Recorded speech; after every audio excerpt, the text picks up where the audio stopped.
જય શ્રી કૃષ્ણ. ખૂબ એક્ટિવ બેસવાનું છે. 1.5 કલાકનું આપણું જે સેશન.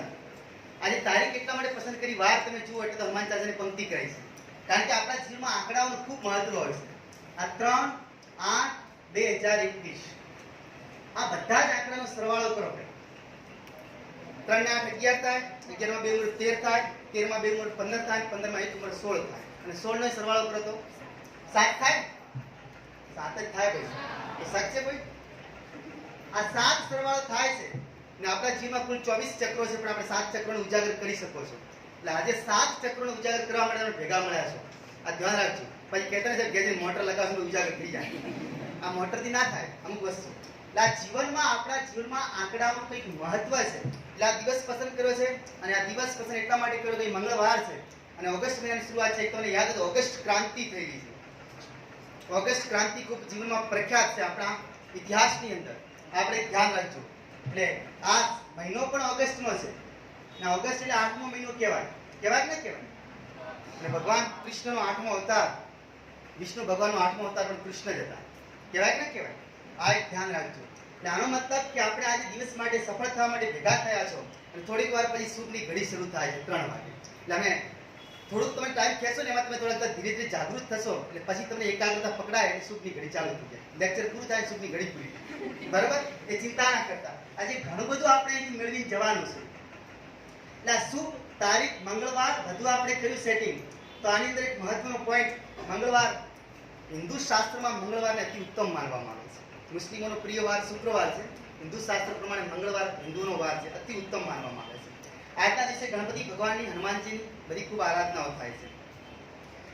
બીજું, આપણે જે બોલો છો કે રામ રામ, આ આંકડા સાથે સંબંધ ધરાવે છે. રામ રામ 2 વખત બોલો છો તો એક રામને છૂટા પાડો અને બીજા રામને છૂટા પાડો. ઘેર જઈ શબ્દકોશ ઉપાડજો, કક્કો જોજો. ર વત્તા આ વત્તા મ, આનો સંધિ વિચ્છેદ કરો તો આ રામ જે થાય છે, આ રામ પ્રમાણે તમે જોઈ શકો છો કે ર છે ને ગુજરાતીના કક્કા પ્રમાણે ર, કક્કામાં 27મા ક્રમનો અક્ષર છે. કોઈ શક હોય તો આવડતું લખી કોઈ વાંધો નહીં. આ 27મા ક્રમનો અક્ષર છે. આ છે આપણે સ્વર લખવો છે તો અ પછી આ આવે છે. આ બીજા ક્રમનો અક્ષર છે.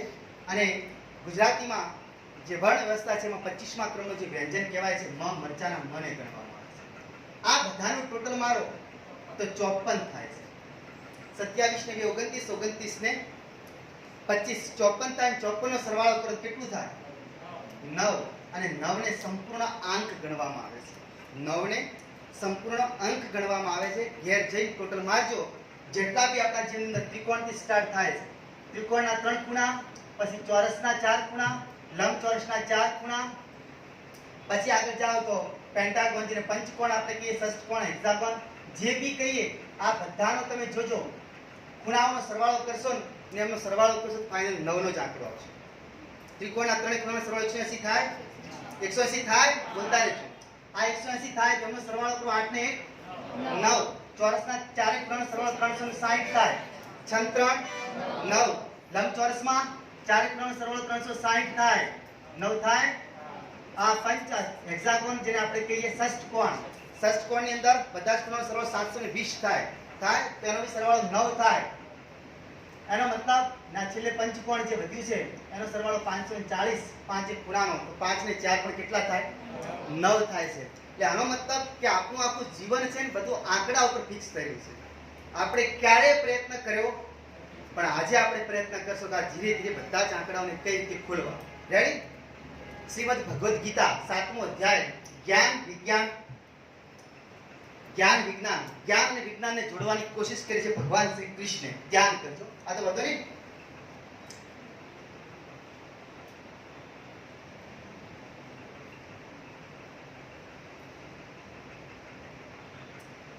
ભગવદ્ ગીતાના 18 અધ્યાય છે. એમાં 7મો અધ્યાય ભગવાને જ્ઞાન વિજ્ઞાન ઉપર ચર્ચા કરી છે.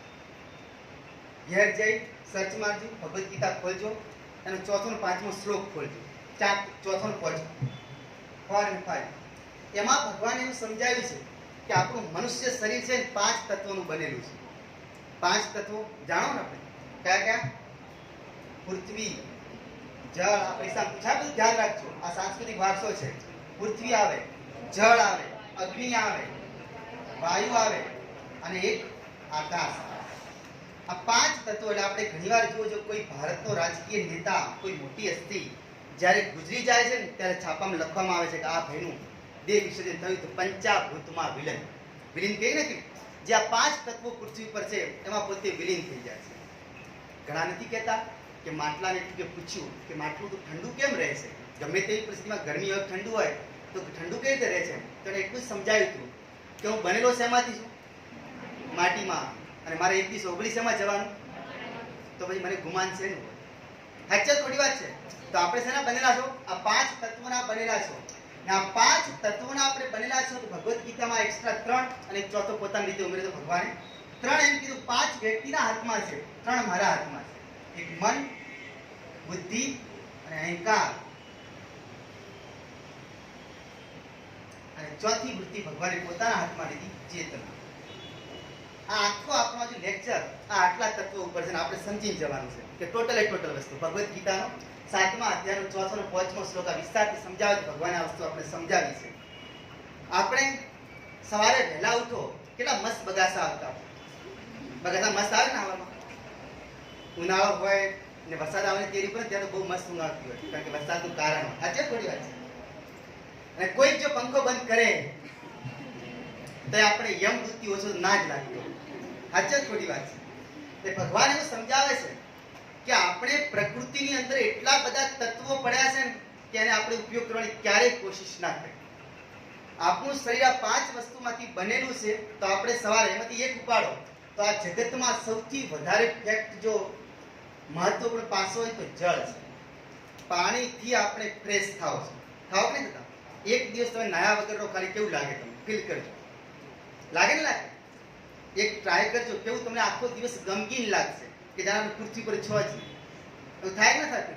આપણે કોઈ દિવસ પ્રયોગ ના કર્યો, પણ એક જાપાનનો મહાન વિદ્વાન થઈ ગયો, કે સર્ચ મારજો, એનું નામ હતું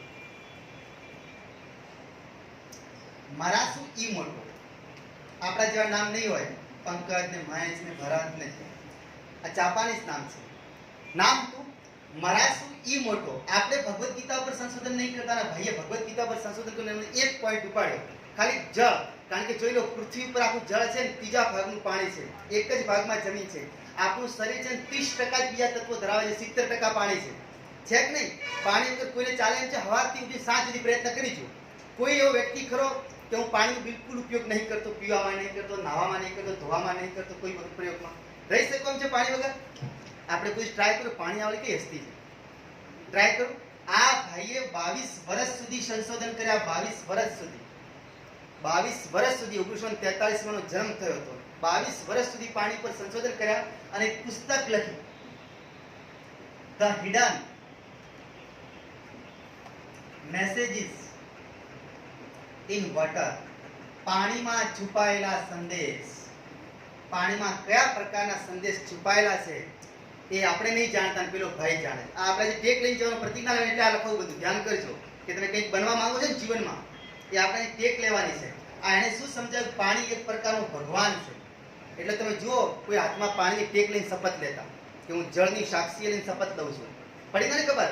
એટલે આ વ્યક્તિ મરાસુ ઈમોટોએ આ પુસ્તક લખી 2004માં, the hidden messages in water. અને 2004ની સાલમાં ન્યુયોર્ક ટાઈમ્સમાં સૌથી વધુ બેસ્ટ સેલર તરીકે આ પુસ્તકની પસંદગી થઈ. કવિ જાપાનનો અને અમેરિકામાં વખણાયો હતો. અને એના ઉપર હવે સંશોધન ચાલે છે કે આ વ્યક્તિ કેટલું બધું લખ્યું. 2014માં ગુજરી ગયો છે. ચિંતા ન કરતા, શોધવાના જતા માણસ ગુજરી ગયો.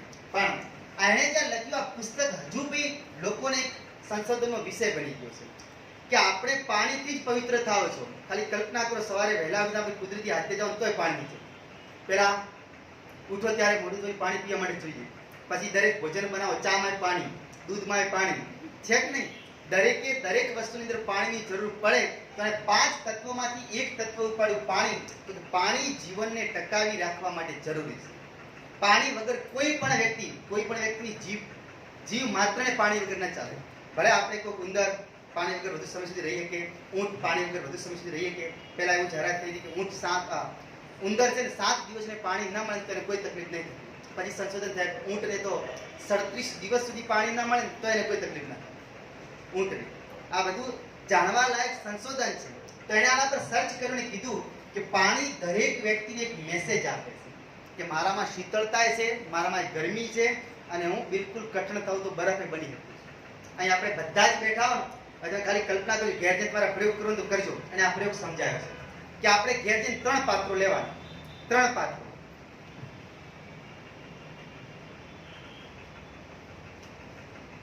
બીકર સમજી લેજો તમારા. આ બીકર, આમાં બિલકુલ નોર્મલ પાણી જે આપણા ઘેર આપણે પીવામાં વાપરો છો, માટલામાં જે જેમાં પીવું બરાબર. આમાં એકદમ ગરમ પાણી 100 ડિગ્રી 300 ડિગ્રી તમારે જેટલું લઈ ને આમાં એકદમ ઠંડુ પાણી 0 ડિગ્રી સેન્ટીગ્રેડ બરફ થઈ જાય તો બરફ ના થાય ત્યાં સુધી એકદમ ઠંડુ પાણી. ધ્યાન કરો, આ એકદમ ગરમ ના એકદમ સામાન્ય પાણી. સામાન્ય પાણી પહેલા મૂકી દીધેલું છે. હવે કોઈ વ્યક્તિ એવો છે કે એકદમ ધારો કે 2 વ્યક્તિ ઊભા છે, આને બિલકુલ 1 મિનિટ કે 2 મિનિટ કે 5 મિનિટ ઠંડા પાણી અંદર 2 હાથ રાખ્યા છે, ગજબના હાથ રાખ્યા, અંદર 2 થી 3 બહાર જ ના કાઢ્યા બરાબર. ને પછી આ હાથ લઈ ને પછી આ સામાન્ય પાણીમાં મૂકે છે તો એને કેવું મહેસૂસ થશે? ઘરે ટ્રાય કરજો. આ ગરમ લાગશે પાણી, કે આ પાણી ગરમ છે. જે વ્યક્તિએ આમાં તો 2 પોઈન્ટ રાખી જ નાખે ને રાખો તો આજુ રહે જ ના. હજે ખોટી વાત છે. તારો જે કોઈ વ્યક્તિએ જો આમાં 1 મિનિટ સુધી કે હાથ રાખ્યો અથવા બહાર જ રાખ્યો, માણસ પાણી કરતા વરાળથી વધારે દાજે છે. આ વિજ્ઞાનનો પ્રશ્ન પૂછાઈ ચૂક્યો છે પરીક્ષામાં. પાણી ગરમ ગમે એટલું પણ વરાળથી દાજે માણસ વધારે દાજે છે. આ ધ્યાન રાખો. એટલે આમાં જો ઉપર ખાલી હાથ રાખે ને પછી પોતાનામાં હાથ મૂકે તો આને પાણી કેવું લાગશે? ઠંડુ લાગશે ને? કે સામાન્ય પાણી? બસ આપણા જીવન સાથે આજ તો સંકળાયેલી ઘટનાઓ છે. અમુક વ્યક્તિ એવા દુઃખી આત્માઓ તરીકે જીવે છે ને પછી પરીક્ષા આપવા માટે આવે, ને અમુક વ્યક્તિનો પાછળથી બેકગ્રાઉન્ડ ખૂબ સારો છે, એ પરીક્ષા આપવા આવે તો વધારે દુઃખ કોને લાગે? જે રોજ એસો આરામની જિંદગી જીવતો હોય, એના પપ્પા કે પાડોશી છોકરો કલેક્ટર બની ગયો હોય, બેટા તારે બનવું પડશે, પણ પાડોશી વાળો પાડોશી છે ને આપણે જ. સાચો ખોટી વાત છે? એ તો કેટલું વાંચી શકતો હતો ને આપણે વાંચતા નથી, પપ્પાના કહેવાથી દબાણથી ક્લાસમાં આવો. સાચી વાત ને? બીજો પેલો જે ગરીબ ઘરમાં જન્મેલો છે, ક્યારેક ઘેર જઈને સર્ચ મારજો, એક આત્મકથા લખાઈ હતી, વાય નોટ ધી બેસ્ટ. આ બધું લખું સાચું લખો, ધ્યાન રાખજો. એના પર ઘણા સંશોધન કરેલા છે. વાય નોટ ધી બેસ્ટ આ આત્મકથા છે અમેરિકાના 39મા ક્રમના રાષ્ટ્રપતિ જીમી કાર્ટર. જીમી કાર્ટરની આત્મકથા છે વાય નોટ ધી બેસ્ટ, કેમ શ્રેષ્ઠ ના બની શકાય. આ ધ્યાન કરજો. આ વ્યક્તિ જ્યારે 8 વર્ષની અવસ્થા ઉપર હતો, એની માતા મૂંગફળીના ખેતરમાં આપણે જે દેશીમાં ખોભા કહીએ, આ મૂંગફળી છોલવા માટે જતી અને ત્યાં દિવસ આથમતો તો કોઈ પણ વ્યક્તિની ચૂંટણી થતી તો ગામમાં પ્રચાર માટે આવતો. એની મમ્મી એને તેડીને લઈ જતી ને આંગળી પકડીને લઈ જતી ને ત્યાં જોતો ને ઘેરની માતાને કહેતો કે માં આવું તો હુંય બોલી શકું, આવું તો હુંય બોલી શકું. આપણે બધું ટ્રાય કર્યો ટ્રાય. આ ગરીબ ઘરમાં જન્મેલો વ્યક્તિ જે ખાલી એની માતા સિંગમાંથી તેલ કાઢવાની ઇન્ડસ્ટ્રીમાં કામ કરે ને ગામમાં કોઈ પ્રચાર કરવા માટે માતા પકડીને લઈ જાય, પણ આને જિજ્ઞાસા જાગી. એને એક મનમાં એવો વિચાર આવ્યો કે આ નેતા જેવું બોલે ને ખોટા વાયદા આપે કે હું જો જીતી ગયો તમારું આવું કરીશ ને આવું કરીશ ને, તો એની માતાને કહે છે કે માં હવે તો હું બોલી શકું. તો એની માતાને આશ્વાસન આપવાની કોશિશ કરી, બેટા તું થોડોક મોટો થા પછી બોલજો કરો. ને આપણે આવું બોલો કે માં લાખોય ચોરી ગઈ, બેટા ઘરમાં સારું બોલી શકતો નહીં. આ બધાને છે આ સાચી જ ખોટી વાત છે, પણ પહેલો જ પોઈન્ટ કે આ જિજ્ઞાસાથી પેદા થયો છે. એટલે આ વ્યક્તિએ એની માતા જતી પ્રેરણા લીધી, માતાએ આશ્વાસન આપ્યું, તેને વિશ્વાસ આવ્યો કે મારી માં મારા પક્ષમાં છે, મારી માં મને સપોર્ટ કરે છે તો હું એક દિવસ બોલતો શીખીશ.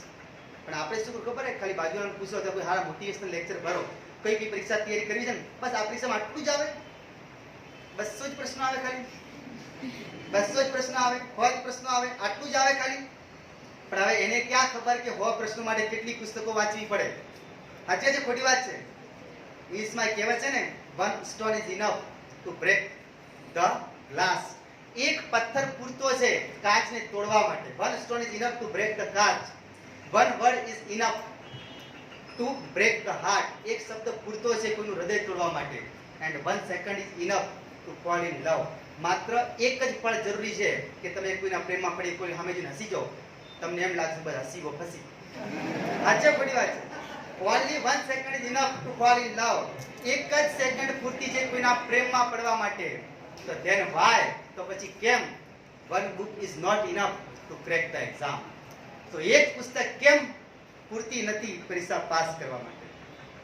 એના પર આ વ્યક્તિએ સંશોધન કર્યું કે હું કેમ ના બોલી શકું, અને રોજની પ્રેક્ટિસ કરી. એના હાથમાં કંઈ જ નતું આવતું, એની માતા શાકભાજી લાવતી ને હાથમાં રીંગણું આપતું.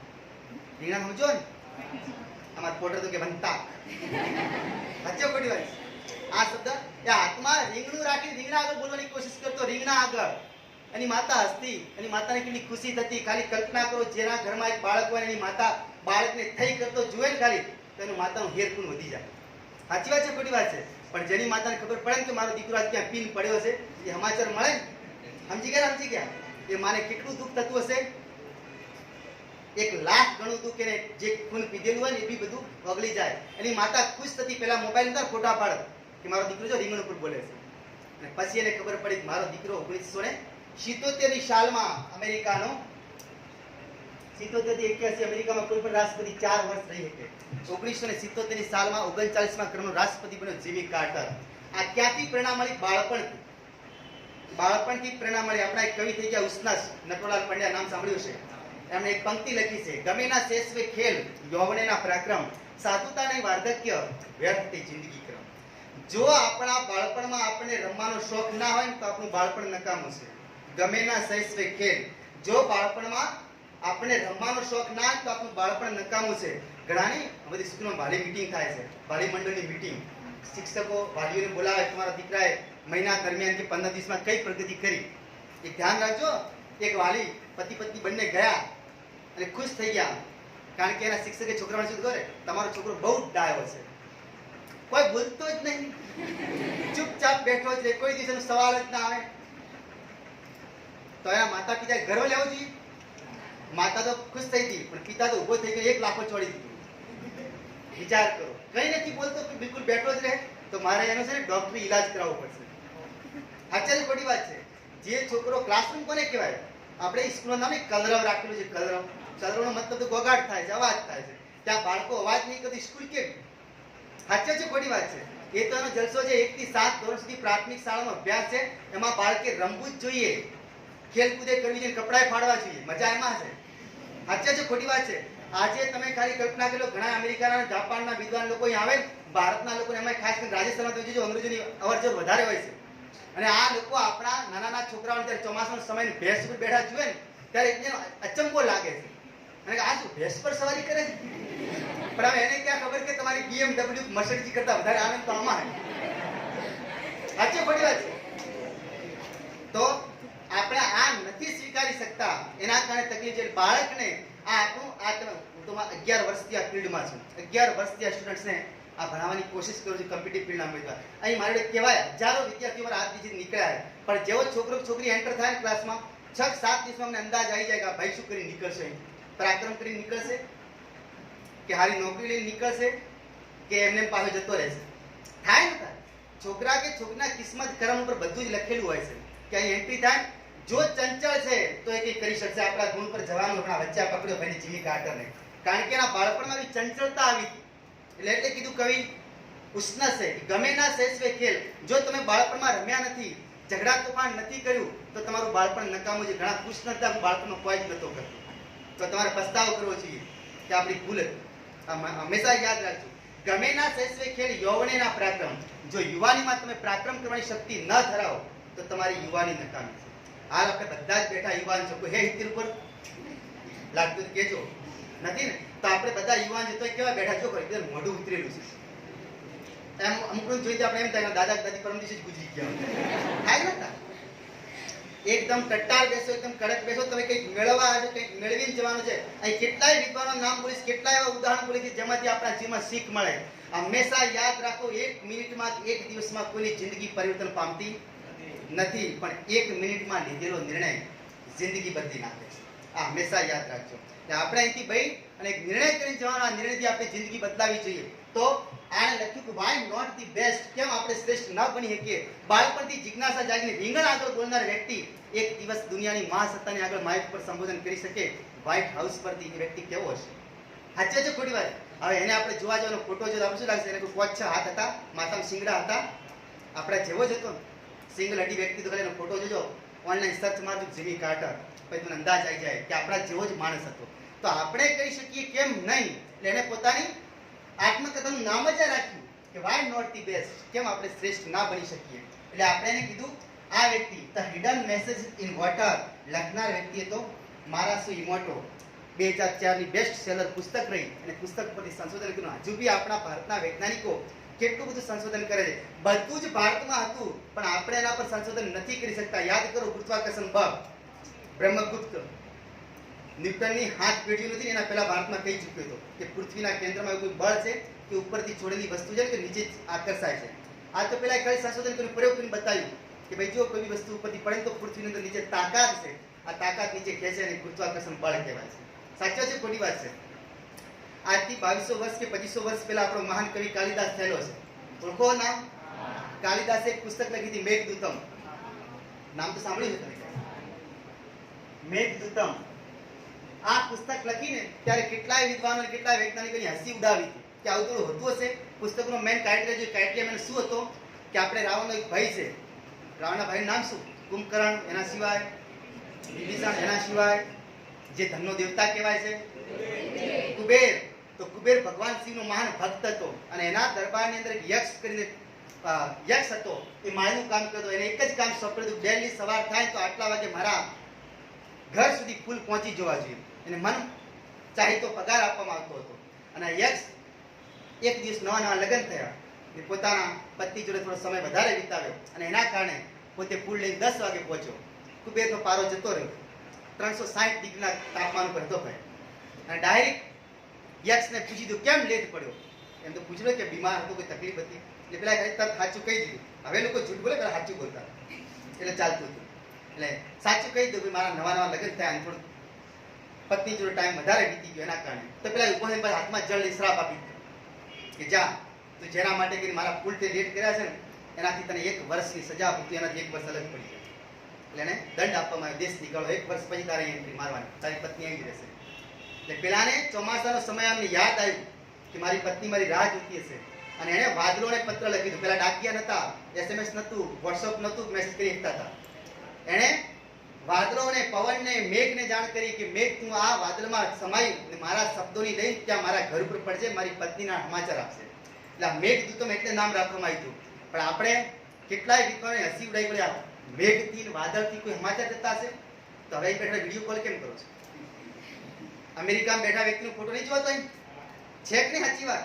તો હવે આ વસ્તુ ભારતમાં ઓલરેડી આટલા સમય પહેલા થઈ ચૂકી હતી, પણ આપણે એનો પ્રયોગ ના કરી શક્યા કારણ કે આપણામાં જિજ્ઞાસા વૃત્તિ નહોતી. વિદેશના લોકોમાં જિજ્ઞાસા વૃત્તિ છે, એટલે આપણા મોટા ભાગના પુસ્તકોની ચોરી થઈને ત્યાં જાય અને એના પરથી સંશોધન થાય છે. એટલે આપણે કીધું કે પાણી તો આપણે ત્યાં ખૂબ બધું પુષ્કળ હતું, પણ આપણે પાણી પર ભગવદ્ ગીતામાં ભગવાન 5200 વર્ષ પહેલા લખી ગયા હતા માણસનું શરીર 5 તત્વોનું બનેલું છે. આપણે સંશોધન ના કરી ગયા, અને ભગવદ્ ગીતા પછી બીજા વંચે એમાંથી સંશોધન થાય છે. બરાબર? તો આપણા માટે કીધું છે કે જળમાં ખૂબ શક્તિ છે. એટલે એણે આવું સંશોધન કર્યું. એણે ભગવાનને માનીને એવું કીધું છે કે જો કોઈ વ્યક્તિ, કારણ કે આખો દિવસ દરેકને હર પળ ભોજન ના મળે તો ચાલો પાણી તો જોઈએ. અહીંમાં 1.5 કલાક લેક્ચરના હાથોડા પડતા હોય અમુક તો 5 વાર પડી પી જાય. પીએ ના પીએ? અમુક તો જોડે બેઠા છે, ઊંઘની દવા છે, આવું પણ થાય. તો એનો મતલબ એ થયો એ વ્યક્તિએ આવું કીધું કે જો આ આંકડાની કરામત કે જો કોઈ વ્યક્તિ દિવસમાં જળ પીવા જાય, જળ હાથમાં લે, આ આપણે નક્કી કરવાનું આજથી, એને 55 દિવસનો પ્રયોગ આપ્યો છે. 55 ધ્યાન કરજો. જે વ્યક્તિ જેટલી વાર પાણી પીવા જાય અને હાથમાં પાણી લે એમ કેમ કે મારે આ બનવું છે, મારે આ બનવું છે, મારે આ બનવું છે. દિવસ આ 55 દિવસનો તમારે ટ્રાય કરવાનો, ખાલી 55 દિવસ. તમારે ઊંચા ઊંચો સપનો જોવાનો, મારે આ સપનું જોઈ લો છે, મારે આ બનવું છે. 55 દિવસ તમે પાણી પીતા પહેલા એવું નક્કી કરશો કે મારે બનવું. અત્યારે ઘણા લોકોને ટેવ છે પાણી પીતા પહેલા ભગવાનનું નામ લે, કોઈક શ્રી રામ બોલે કે આવું કંઈ, જય શ્રી કૃષ્ણ બોલે, ઓમ નમઃ શિવાય બોલે, આવું બોલતા હોય છે. સરસ છે. એટલે આને કીધું કે આ જગતમાં સૌથી મોટી કોઈ તાકાત હોય તો પાણીની તાકાત છે. પાણી આપણે બધાને એકદમ ફ્રેશ કરે છે. નાયા વગર આપણું મૂડ નથી આવતું. અને તોય વધારે સમજાતી યાદ કરો, બ્રાહ્મણો હવનના બેસે ભલે આપણે નાયેલા આવતો આત્મા માટે પાણી આપે, પી જાઓ, માથા ઉપર પીલા ખરાબ નહીં કરાવતા. પછી પાણીનો છંટકાવ કરો. આપણે ઘણી વાર કે ભાઈ થોડી અશુદ્ધિ થઈ ગઈ છે, ગંગાજળની છોંટના કરો તો તે શુદ્ધિ કેમ આવી જાય? તો પાણીમાં આટલી તાકાત છે.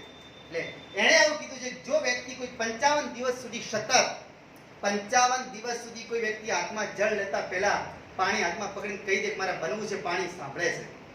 તો તમારા શરીરના જે ચક્રો છે ને એ આપોઆપ જાગૃત થાય છે કે આ વ્યક્તિના બનાવ જ પડશે, આ વ્યક્તિના બનાવ જ પડશે. અને 55 દિવસમાં તમે ટ્રાય કરી લેજો. તમને 27માં દિવસ, 55 નો અડધો 27.5 થાય, 27માં દિવસે તમારા મગજની અંદર ઝંઝનાટ ઉઠશે. પણ ક્યારે ભૂલતા નહીં કે મારે આ કરવું છે, કરવું છે.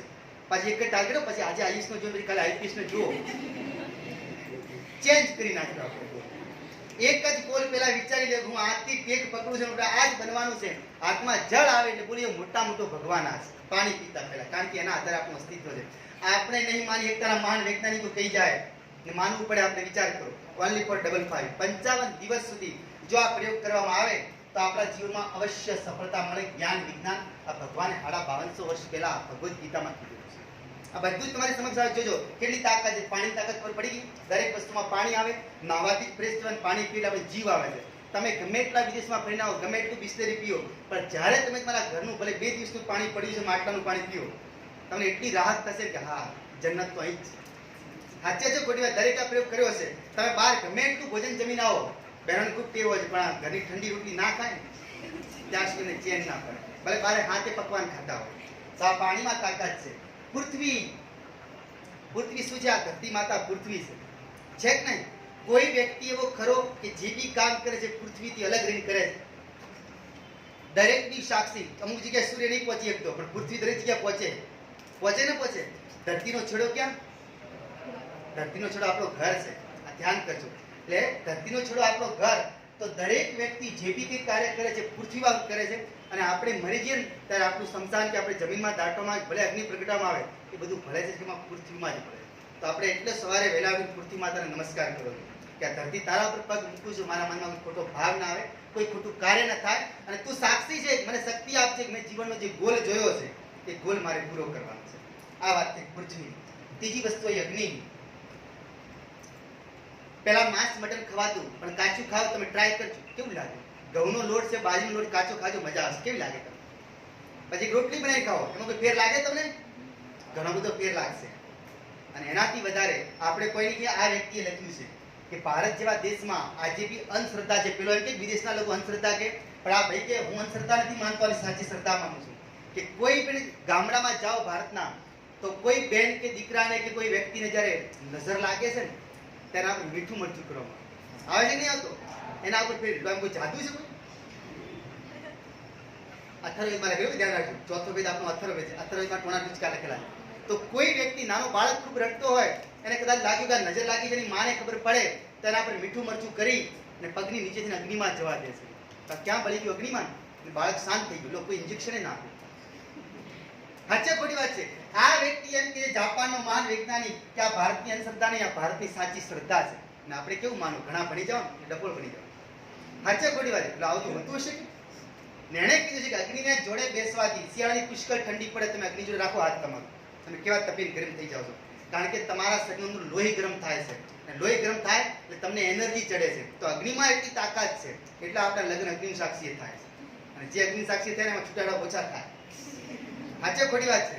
આ યાદ રાખવું. એટલે આપણે જે ભોજન ખાઓ છો એ અગ્નિની સાક્ષીએ શેકીને ખાઓ છો. અને અગ્નિ એક એવો શુદ્ધ દેવતા છે કે ભગવાનને આપણે અર્પણ કરો છો, એ અગ્નિની માધ્યમથી ભગવાન સુધી પહોંચે છે. સાચી વાત છે ખોટી વાત છે? અગ્નિના માધ્યમથી પહોંચે છે. એટલે અગ્નિને એકદમ પવિત્ર કહેવામાં આવે. એટલે સીતાજી જ્યારે રાવણના દરબારમાં રહ્યા પાછા આવ્યા હતા, ત્યારે ભગવાન શ્રી રામે લક્ષ્મણને ઈશારો કર્યો, અગ્નિ પ્રગટાવો. અને સીતા અગ્નિની પરીક્ષા આપશે પછી આપણે. એટલે શુદ્ધ હતા જ ના. તો બધી ઘટના આપણે રામાયણની જાણો છો. સીતાજી જ્યારે એમને ખબર સમય થઈ ગયો, આપણે થોડુંક હવે લીલા કરવી પડશે, ત્યારે પોતાનું મૂળ રૂપ તો અગ્નિદેવને સોંપી દીધું હતું. એ તો ખાલી પુતળો જ હતો જે રાવણના દરબારમાં રહેવાનો હતો. એટલે અગ્નિને પણ ખૂબ પવિત્ર માનવામાં આવે છે. એટલે આપણે હવે અંદરની અગ્નિ પ્રગટાવવાની છે કે મારે કંઈક કરવું છે. મારા માતા પિતાએ જે સપના જોયા છે કે આડોશી પાડોશીનો છોકરો છોકરી કંઈક બની જાય, આપણે કંઈ ના બનો. આજે આપણા માતા પિતાનું કોઈ ગૌરવ નથી, પણ આપણે કંઈક બનશો ને તો સમાજ ભેગી થાય, તેનું સન્માન થાય. એટલે આજે અહીંથી આ અગ્નિ પ્રગટાઈને નીકળવાનો છે. અગ્નિ એકદમ શુદ્ધ છે. આપણે કોઈનો બદલો નથી લેવો. આપણે તો ખાલી એટલું જ કે મારા માતા પિતાનું સન્માન વધે એના માટે મારા જીવનમાં અગ્નિ પ્રગટાવી છે. વાયુ. વાયુ એટલે હવા. થાય હવા વગર રહી શકો છો? થોડીક હવા સફોકેશન વધારે થાય ને તો તરત આપણે પંપ કાઢવું, પણ પછી લેવા પડે. થાય ને? થાય. એનો અર્થ કે વાયુ સિવાય માણસ તો નહીં રહી શકાતું. અને તમે જુઓ, ઘણા નહીં કહેતા કે વાયુ બગાડી નાખ્યું. હવે પણ થાય ને થાય. પુષ્કળ હવા આવે, તમે બહાર નીકળો તમને હવાનો કેવો મહેસૂસ થાય? ઘાસ કેટલી ઠંડી હવાય. તમે ગમે એટલા પંખા નીચે કે એસી નીચે રહો, પણ એક વન વગડા ફરવા નીકળો જ્યાં શીતળ છાયા, તમને એવું અનુભવ થશે કે અહીં તો રાતોના રાતો રોકાઈએ તોય વધુ નહીં. અહીં હજારો એસી કામ ન કરે, ત્યાં ખાલી કુદરતનું વાયુ કામ કરતો હોય છે. હોય કે ના હોય? તો વાયુમાં પણ આટલી તાકાત છે. એટલે આપણું બધું શરીર 5 તત્વોનું બનેલું છે. અને પાંચમું તત્વ છે આકાશ. આકાશનું મહત્વ પહેલા નહોતું, પણ આ કોરોનાએ બધાને સમજાવી. લોકડાઉનમાં ઘરે રહ્યા ને, ગામડામાં તો હજી મજા છે, ગામડામાં ગમે ત્યાં ફરો વાંધો નહીં, પણ સિટી ને તમને પૂછજો, ડોર ખોલીને બહાર જ નહીં આવે, પોલીસ બહાર જ બેઠી હોય. સાચા છે ખોટી વાત છે? એટલે જ્યારે એને ખબર પડી કે લોકડાઉન ખુલે છે, ખુલ્લી મસ્તી તે વામ બાર હાસ ભગવાન આકાશ તો જોયું છે. થાય કે થાય? આ બધા જ તત્વો એક પ્રકારના દેવ છે, એક પ્રકારના દેવ છે. ને આપણે એને નહીં ભણી શકતા. ભગવાને 2250 વર્ષ પહેલા કીધું, અને લોકો હવે સંશોધન કરીને આપણે સમજાવે છે કે ભારતની સાચી શ્રદ્ધા ભારતના પુસ્તકો પર છે. આ વિચાર કરી લો. બરાબર? આ પાંચે પાંચ તત્વો આપણા શરીર અંદર આજે બી જાગૃત છે. પણ એનાથી થાય શું? આપણી અંદર આ પાંચ તત્વો છે ને, આપણે પાણીથી નાહીએ ને ત્યારે અંદરનું પાણી બહારનું પાણી મેચ થાય ને એટલે આપણામાં સ્ફૂર્તિ આવે. પડી ખબર? જ્યારે પૃથ્વી, આપણામાં પૃથ્વીનું તત્વ રહેલું છે, પણ આપણે જ્યારે ધરતી પર પગ મૂકો ને, પલંગ ઉપર કે ખાટલા ઉપર સુતા આપણે ઘણી વાર ડર રહે રાતે પડી ગયો તો. યાદ છે? ભગવાન બુદ્ધ તો નીચે બેસવાની કોશિશ કરતા, કારણ કે એમ કહેતા કે ત્યાં જ બેસવું કે ત્યાં પડવાની ડર જ ના. ભગવાન બુદ્ધ એવું કહેતા. વિચાર કરીએ. એટલે પૃથ્વી પર આપણો તત્વ, શરીરનો તત્વ, અને પૃથ્વી પર આપણે પગ. આનું મહત્વ નહીં સમજાતું. જેને ફ્રેક્ચર થયો હોય, 1.5 મહિનાનો ખાટલો થયો હોય અને પછી પગ મૂકે ને જમીન, તેને પૂછજો પૃથ્વીનું મહત્વ શું છે. સાચા છે ખોટી વાત છે? એટલે એનો મતલબ કે આપણી અંદર રહેલું પૃથ્વીનું તત્વ અને પૃથ્વી ઉપર રહેલું તત્વ, આ બે મેચ થાય ને ત્યારે એમાં લગ્ન થાય છે, એનું સંબંધ જોડાય. એટલે આપણે ત્રીજો આવે છે, આપણામાં સ્ફૂર્તિ આવે. ઘાસ દિવસ ઉગી ગયો, મારે પગ મૂકવાનું છે, મારે કંઈક કરવાનું છે. અગ્નિ, હમણાં તમને કીધું આપણી અંદર પણ એવી અગ્નિ છે. આવું કોઈ વ્યક્તિ ખરો બેઠો સાહેબ કે મને કોઈ આજ દિન સુધી કોઈ મેણું માર્યું જ નહીં, હે એવું કોઈ? તો તમે આ પૃથ્વી પર સૌથી બદનસીબ વ્યક્તિ તમે કહો કે તમને કોઈ મેણું જ ના માર્યું હોય. થાય ને થાય? દરેકને જીવનમાં એક એવો અવસર આવ્યો હશે જ્યારે એમને થયું હશે કે મારે કંઈક કરી બતાવવું છે, પણ આપણે શું કરો, બેટરી 3 દિવસે ચાર્જ, ચોથા દિવસે ભૂલી જાઓ છો કે તો કયા કરે કોઈ બધું. પણ આને શું કીધું કે આપણા શરીરની અંદર રહેલી અગ્નિ અને બહારની અગ્નિ સાથે જ્યારે મેચ થાય છે ને ત્યારે આપણે જીવનની અગ્નિ પ્રકાશ આપવાનું કામ કરે, અગ્નિ ઉષ્મા પણ આપવાનું કામ કરે છે કે નહીં? વિજ્ઞાનના વિદ્યાર્થી ખબર એક થર્મોમીટર વાળી થર્મોસ્ટેટ આવે. બધા સાહેબ આવે છે કઈ? થર્મોમીટરનું કામ શું છે? ખાલી ઓનલી ફોર એનર્જી માપવાનું છે કે કેટલું તાપમાન છે. અને થર્મોસ્ટેટનું કામ શું છે ખબર છે? કેટલું તાપમાન છે ને એડજસ્ટ કરવાનું છે. આપણે એસી નું જે હોય ટેમ્પરેચર, થોડું ટેમ્પરેચર વધી જાય પણ આપણું બંધ થઈ જાય ઓટોમેટિક, પછી તાપમાન બધું ઘટે, પાછું ચાલુ થઈ જાય. એમાં થર્મોસ્ટેટ ફિટ કરવું હોય છે. એટલે એનો મતલબ કે આપણું જીવન થર્મોમીટર જેવું નહીં, થર્મોસ્ટેટ જેવું હોવું જોઈએ કે બહારની પરિસ્થિતિ સાથે તાલમેળ કઈ રીતે મિલાવવું, કે આ થર્મોસ્ટેટ જેવું જીવન હોવું જોઈએ. આ વિદ્વાનોના શબ્દો છે. આપણી અંદર રહેલી અગ્નિ બહારની અગ્નિથી મેચ થાય ને ત્યારે આપણે કોઈ પ્રકાશનું પુંજ દેખાય. એટલા માટે ભગવાન બુદ્ધને એશિયાનો જ્યોતિર્પુંજ કહેવાય છે કે એમાં એવી અગ્નિ પેદા થઈ, એમાં જ્યોતિ પેદા થઈ અને એને દુનિયાને એક રાહ બતાવી. એટલે આજે ભગવાન બુદ્ધ પૂજાય છે. એટલે આ અગ્નિ બહારની અગ્નિથી મળે. આપણી અંદર પણ રહેલું વાયુ છે. કોરોનાએ ઘણા શીખવાડ્યું, ઓક્સિજન વગર કોઈ રહી શકાતું નહીં. પહેલા તો એમાંથી પાણી જ પૈસાથી મળે, હવે તો હવાઈ પૈસાથી મળે. ઓક્સિજન થયું નથી, કેટલા મોંઘામાં બાટલા થઈ ગયા હતા. ઓક્સિજન વાયુ જ છે. એટલે એનો મતલબ કે આપણી અંદર રહેલો વાયુ બહાર રહેલા વાયુથી મેચ થાય ને ત્યારે આપણે ઘણું બધું. એક તમે બંધ ઓરડામાં સુતા હો, આખો દિવસ બપોરે સવારમાં જતા રહો, બપોરે પછી બહાર આવો, તમે બહાર આવશો ને બહારનો વાયુ તમે જોશો ને ત્યારે તમને એકદમ ખુલ્લું ખુલ્લું લાગે ને લાગે કે ચલો બહારની વાતો મળી. આપણા અંદર આકાશ તત્વ છે. આકાશ તો મતલબ પગ જમીન પર રહેવા જોઈએ, પણ આપણા વિચારો ઊંચા હોવા જોઈએ. સાચે જ ખોટી વાત છે? પણ આપણે હવે એ જ બેઠા હો ઘરની અંદર, ઊંચા ઊંચું પંખો જ દેખાતો હોય, કાં તો આપણી અભરાઈ દેખાતી હોય કે એનાથી વધારે કોઈ હે જ નહીં, તો આપણે કોઈ પ્રગતિ કરી શકતા નથી. બહાર આવો ત્યારે ખબર પડે. એક દેડકો પાણીના ખાબોચિયામાં બેઠો હોય તેને એમ જ લાગે કે આકાશ કેટલું છે, જેટલો ખાબોચિયાનો આકાર છે એટલો, પણ પાણીના વેણથી બહાર આવે ત્યારે ખબર પડે કે આકાશ તો વિશાળ છે.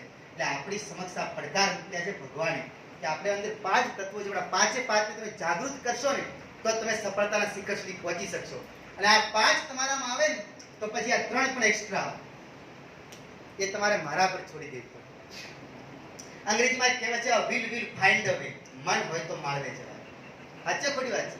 મન વગર તો કોઈ કામ થતું જ નથી. આપણે ઘણી તૈયારી કરજો, ઘણી બધી પુસ્તકો વાંચો છો, પણ આપણું મન સાહેબ યાદ જ નહીં રહેતું. પણ સાંજે તું 8 વાગે 7 વાગે तारक मेहता का उल्टा सब टीवी 7 વાગે આવે આવે 7:30 હા ગંજી આવે પછી કસોટી પછી 7 નિભાના એમાં આપણે એટલા મશગુલ થઈ જાય કે આપણાને ભોજનની થાળી પડી કોઈ લઈ જાય તો ખબર નહીં પડતી આપણે પણ આપણા પુસ્તકમાં ઘણું વાંચો સાહેબ યાદ નહીં રહેતું કારણ કે આમાં આપણે રસ નહીં પડતો પેલામાં આપણને રસ પડે બહેનોને પૂછો એક દિવસે કોઈ સિરિયલ ભૂલી ગઈ કે બહાર ગઈ હતી ધોઈને ના જીવે તો બીજી બેન આખો દિવસ આખી સ્ટોરી કહી દીધી કાલ આવું થયું એ સ્ટોરી કેમ આખી યાદ રહી જાય એ વિચાર્યું ક્યારે આપણે કારણ કે એમાં રસ પડે છે ભગવાને એવું કીધું છે દરેક વ્યક્તિની અંદર હું છું આ દરેક વ્યક્તિને 10મા અધ્યાયમાં વિભૂતિ યુગમાં કહેવામાં આવ્યું છે કે શસ્ત્રધારીઓમાં હું રામ છું વેદોમાં હું ઋગ્વેદ છું નદીઓમાં હું ગંગા છું આ બધી વાત વિભૂતિ યુગમાં ભગવાને કીધી છે તો આપણે દરેક વ્યક્તિની અંદર વસ્તુ મન હું છું કે તમે જેવા પ્રકારનો વિચાર કરો ને એવું મન તમારું ડાયવર્ટ થાય છે તમે જેવા પ્રકારનો વિચાર ને તમને પ્રયોગ ના થાય ઘેરજીના પ્રયત્ન કરજો ને અત્યારે કરવો તો કરીએ ટટ્ટા ગઈ જાઓ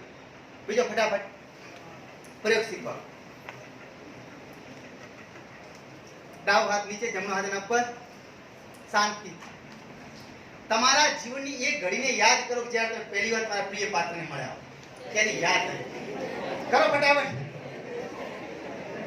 જાઓ તો વિચાર કરે કોઈ હે જ નહીં તો બદનસીબ કહેવાય ચલો એ થોડો ના હોય કઈ વાંધો નહીં એ નહીં તમારા જીવનનો યાદગાર પ્રસંગ યાદ કરો હાથમાં હાથ રાખી ઊંડા શ્વાસને યાદ કરો મારી જીવનમાં આ યાદગાર ઘટના બનેલી છે તરત ફટાફટ યાદ આવશે કઈ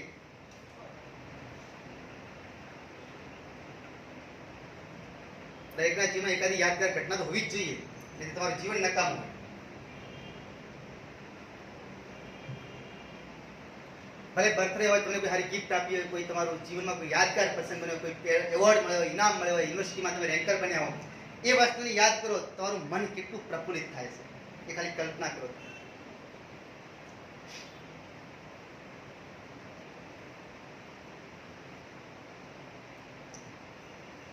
બસ ઘણા કોઈ ના જતા આવી જાઓ પાછા આવી ગયા મન પ્રફુલ્લિત થયું તમારું હવે એક પળ માટે એ જ બે હાથ ડાવ હાથ નીચે જમણો હાથ ઉપર અને ઊંડો શ્વાસની એ યાદગાર ઘટના કરો જ્યારે તમારું કોઈ અપમાન થયું એ વ્યક્તિ તમારી નજર સમક્ષ લાવો તમને કેટલું ક્રોધ ચડે લાવો ફટાફટ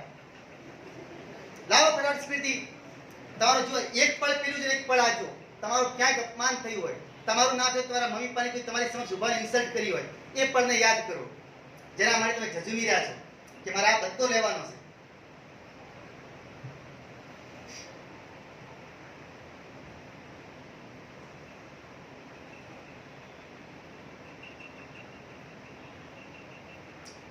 આવી કઈ જો અમુક મોડા ફેસ કાપ કરીને ક્રોધમાં આવી ગયા આગના મતલબ કે એમાં આગ તો પ્રગટે જ છે તોય અમુક એવા છે કે એમને આ બેમાંથી કોઈ ખબર ના પડી હશે ના નહીં પાડતું હશે ને તો ચલો અડકવા વધવાનું અહીં બેઠામાંથી કેટલા રસગુલ્લા વધારે ભાવે રસગુલ્લા ગુલાબજાંબુ વધારે ખાતા ખાતા જ નહીં ભાઈ કેટલા લોકો છે એવા રસગુલ્લા ગુલાબજાંબુ તમારી કોઈ ફેવરેટ કઈ વાનગી તો હશે ને જેમ તમારો ફેવરેટ પાત્ર હોય ફેવરેટ સ્ટુડન્ટ હોય ફેવરેટ મિત્ર હોય કે ના હોય એક પળ માટે આંખો બંધ કરી અને તમે ખાલી બસ આ હાથ જમણો હાથ આગળ ધાવા જમણા હાથથી ખો ને તમે જે હાથથી ખાતા એનો વિરુદ્ધ હાથ આગળ કરો ફટાફટ આંખો બંધ કરી દો તમારો હાથ એક આગળ કરો અને તમારી જે ફેવરેટ વાનગી હોય હવે કોઈ હસ્યા સિવાય જે ફેવરેટ વાનગી હાથમાં આવશે અમારો વિશ્વાસ છે જેમ ચિંતા કરો તમારો ડાવો હાથ તમે જમણા હાથથી ખાતા હોય ડાવો કરજો ડાવાથી ખાતા હોય જમણો કરજો ફટાફટ આગળ હાથ કરો આ પ્રયોગ છે જોરદાર શક્તિ છે જોઈ લેજો તમે આ શક્તિ બગાસ આવે એટલે બગાસ આવે ડાબો હાથ આગળ કરો જમણો હાથ એ ડાબા હાથમાં મૂકો તમે એમ માનો મારી આ ફેવરિટ વાનગી છે ધીરે ધીરે એમાંથી હાથથી ટુકડો કરી અને મોઢો ઊંચો કરી મોઢા મૂકે ચલો કરો પ્રયત્ન ફટાફટ જેને લીંબુ વધારે ભાવતા લીંબુ ચૂસો ન ખબર હાથ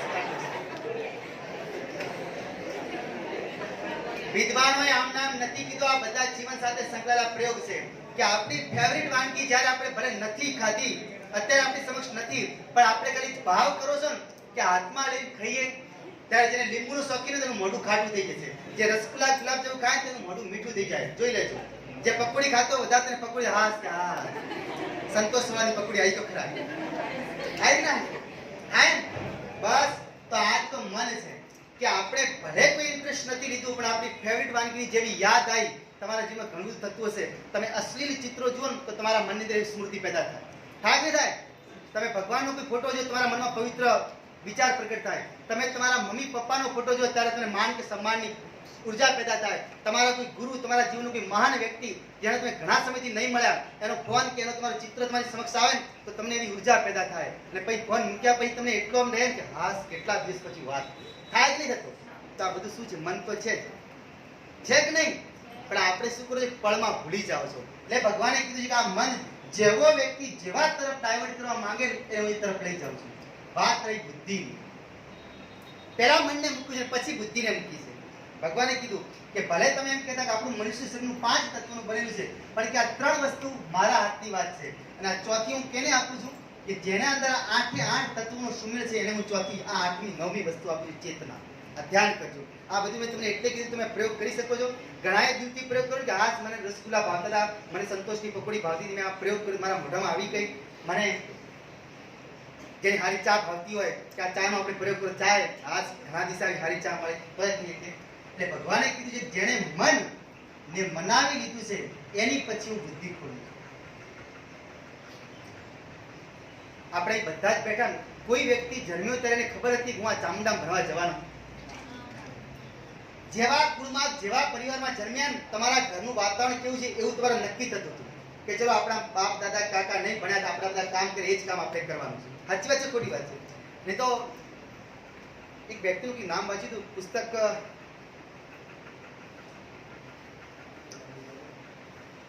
નામ સારું હતું, વિકાસ ઘનશ્યામ. આપણે મુંબઈમાં એક છાપુ બહાર પડે જન્મભૂમિ.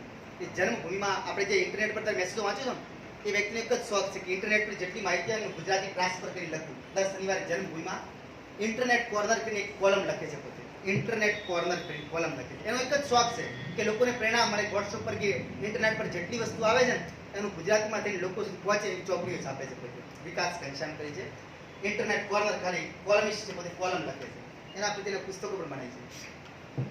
તા વ્યક્તિ દિવસ લખ્યું હતું કે રમેશ નામનો વ્યક્તિ ખાલી વાળંદ હતો, નાઈ હતો. એના પિતા નાઈ હતા એટલે પોતે નાઈ બન્યો.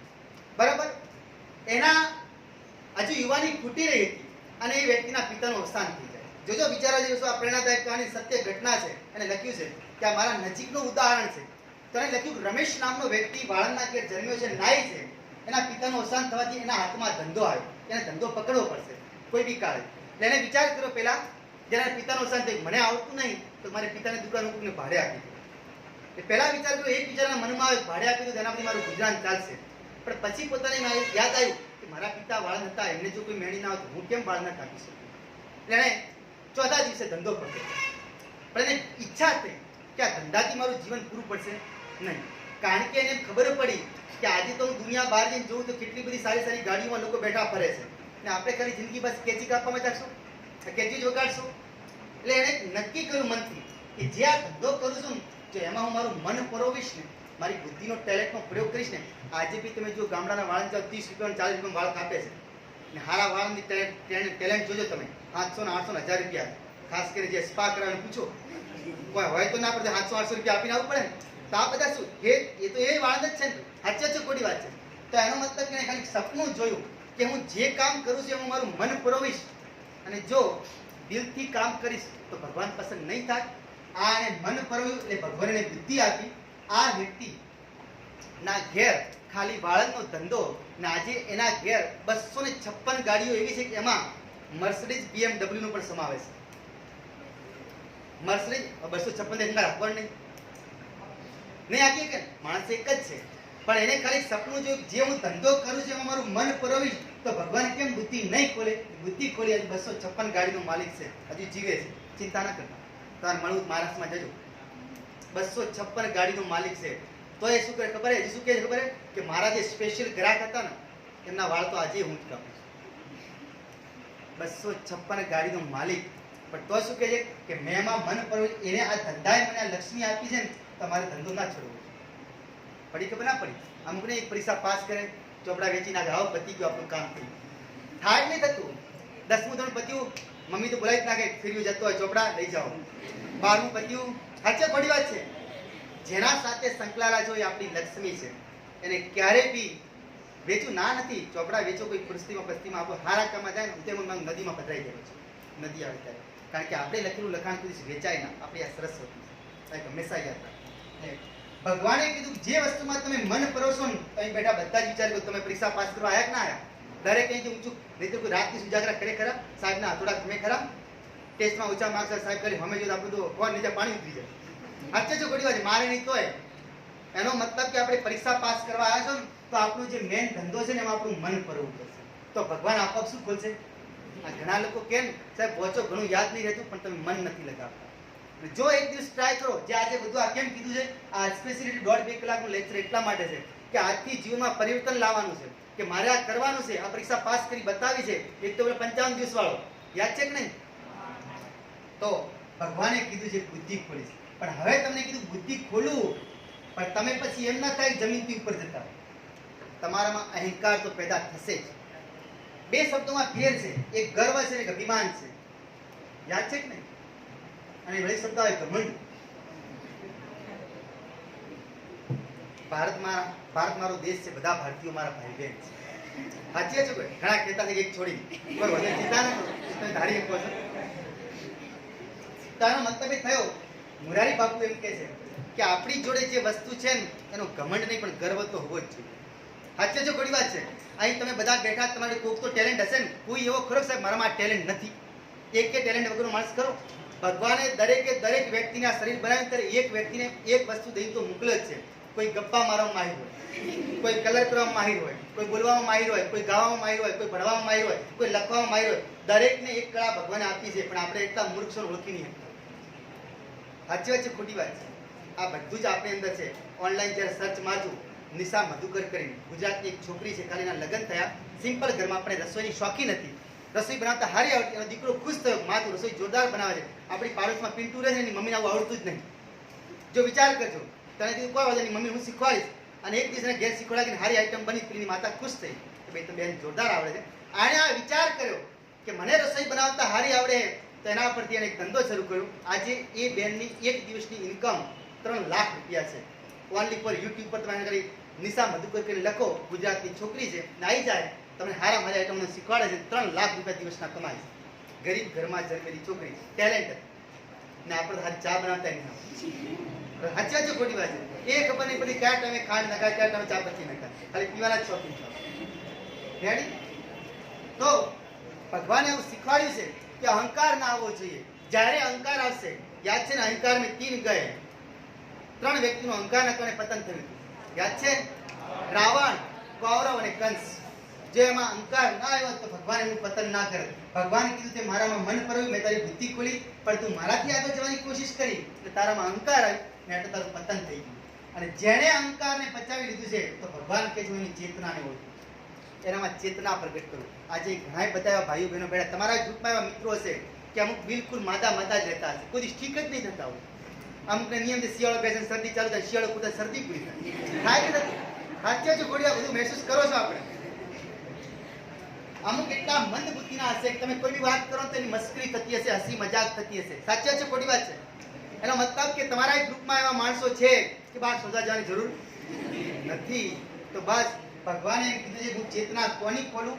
જે વ્યક્તિએ 5 તત્વોનું પાલન કર્યું છે અને મન પરવ્યો છે, તો મેં બુદ્ધિનો વિકાસ કર્યો, અહંકારને પચાવી લીધો, તો છેલ્લે મારી ચેતના પ્રગટ કરું છું. જો ખોટું લાગતું હોય તો ભગવદ્ ગીતાનો 7મો અધ્યાયનો 4થો અને 5મો શ્લોક, આ આખું આના પર ચર્ચા છે. આ 5 તત્વો ને આ 4 તત્વ, 9 તત્વો ઉપર તો આખી ભગવદ્ ગીતા ચાલે છે. એટલે તો તમે જોઈ શકો છો ભગવદ્ ગીતાનો પહેલો શ્લોક અને છેલ્લો શ્લોક. પહેલા અધ્યાયનો પહેલો શ્લોક કોણ બોલે છે? ધૃતરાષ્ટ્ર બોલે છે. ધર્મ ક્ષેત્રે કુરુક્ષેત્રે સમવેતા યુસવ મામકા હાચ પાંડવા કિમ કરવું તો સંજય. એનો મતલબ કે ભગવદ્ ગીતાની શરૂઆત ધર્મથી થાય છે. પહેલો શબ્દ ધર્મ છે, ધર્મ ક્ષેત્રે કુરુક્ષેત્રે. અને છેલ્લો 18મા અધ્યાયનો 78મો શ્લોક, એ પણ તમે જોજો. યત્ર યોગેશ્વર હ કૃષ્ણ યત્ર પાર્થો ધનુર્ધર તત્ર શ્રી વિજયો ભૂતિ ધર્વી નિતિર મંતિર મમ. એનો મતલબ કે ભગવદ્ ગીતા પૂરી મમથી થાય, ચાલુ ધર્મથી થાય, એન્ડ મમથી થાય. નાનું સમાધાન કરો, ગુજરાતી કરો, એટલું જ થાય. જો દરેક વ્યક્તિ પોતે પોતાનો ધર્મ સમજી લે એ વ્યક્તિનો ઉદ્ધાર છે. આખી ભગવદ્ ગીતાનો સાર આટલો છે, ખાલી 4 શબ્દોમાં. 2 શબ્દો આગળના જે ધૃતરાષ્ટ્ર બોલે છે, પૂછાઈ ગયેલો પ્રશ્ન છે જીપીએસસીમાં કે ભગવદ્ ગીતાનો પ્રથમ શ્લોક કોણ બોલે છે? ભગવદ્ ગીતામાં 18 અધ્યાય છે, 700 શ્લોક છે. આ 18 અધ્યાયમાં પહેલો શ્લોક પહેલા જ જે અધ્યાયમાં બોલે છે ને એ ધૃતરાષ્ટ્ર બોલે છે. અને છેલ્લો શ્લોક સંજય બોલે છે, કારણ કે સંજયને છેલ્લે પૂછે છે કે તું આવું બધું જોઈ શકે છે, તને શું લાગે છે કે આ યુદ્ધનું પરિણામ શું આવશે? તો આ છેલ્લો શ્લોક બોલી જાય છે કે યત્ર યોગેશ્વર કૃષ્ણ યત્ર પાર્થો ધનુર્ધર તત્ર શ્રી વિજય ભૂતિ ધર્મી નીતિર્મતિર્મમ. જ્યાં ગાંડીવધારી અર્જુન છે અને યોગેશ્વર ભગવાન કૃષ્ણ છે, ત્યાં જ હંમેશા વિજય છે, લક્ષ્મી છે, પ્રગતિ છે. આ એક હંમેશા યાદ રાખો. એટલે જો આ વસ્તુ આપણા જીવનમાં ઉતારવામાં આવે ને આપણે હવે સંશોધન નહીં કરીએ તો વિદેશના લોકો આપણે મૂર્ખ ગણશે. એટલે તમને કદાચ ખ્યાલ હતો 1878 માં એક વર્નાક્યુલર પ્રેસ એક્ટ આવ્યો. લોર્ડ લિટન ભારત દેશની અંદર કાયદો લાવે છે અને એનો મતલબ શું ખબર છે? એ લોકો આપણે શું ગમતા હોય? ગમાર ગમતા હતા. ગમાર કે ભારતના લોકો એટલે ગામડિયાના લોકો. ક્યારેક યુટ્યુબ પર સર્ચ મારજો, ભારતની અંદર અંગ્રેજીનો પાયો નાખનાર વ્યક્તિ, ભારતની અંદર અંગ્રેજીનો પાયો નાખનાર વ્યક્તિ લોર્ડ મેકોલે હતો. છે કે નહીં? લોર્ડ મેકોલે જ્યારે પહેલી વાર ભારત બોલાવવામાં આવ્યો ને, કોણ આવ્યું આપણે ત્યાં? વિલિયમ બેન્ટિક, જે બંગાળનો ગવર્નર જનરલ મટી અને ભારતનો પ્રથમ ગવર્નર જનરલ બન્યો.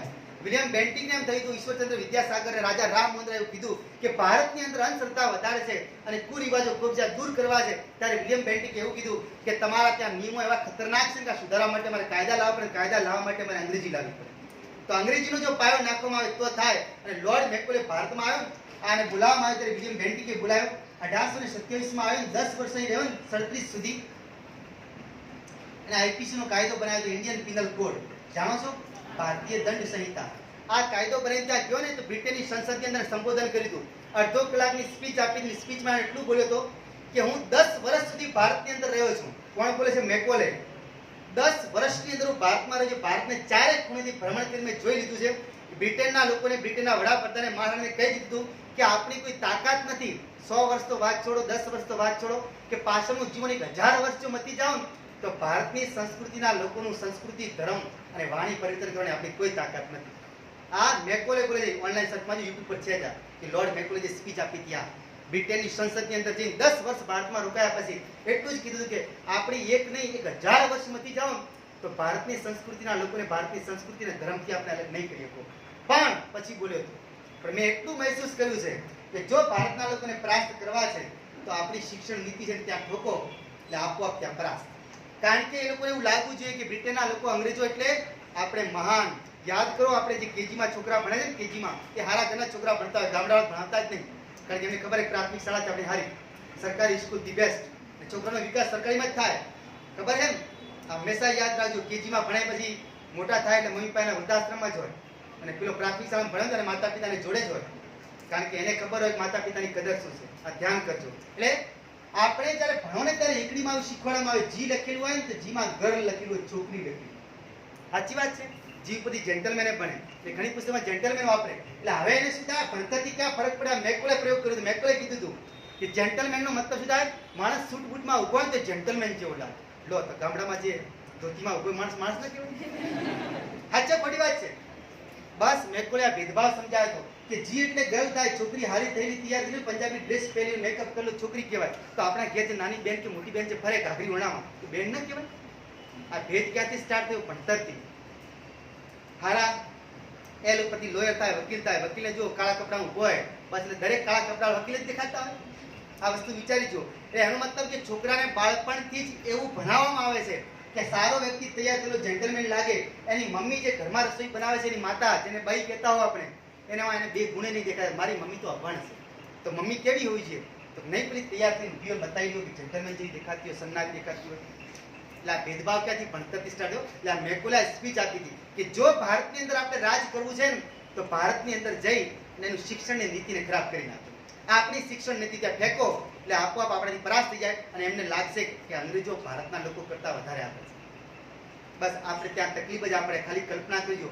આપણે જે ગામડામાં રહો છો, ગામડામાંથી એક પહેલો ગામમાંથી કોઈ છોકરો છોકરી પાસ થયા છે અને ગામમાં આવશે ને, ભલે બાઇક લઈને આવશે, મોટર કાર લઈને, ગમે તે લઈને આવે તો એને બધા જ આપણા ગામના લોકો કેવી નજરથી જોઈએ? દરેકના નજરિયા અલગ.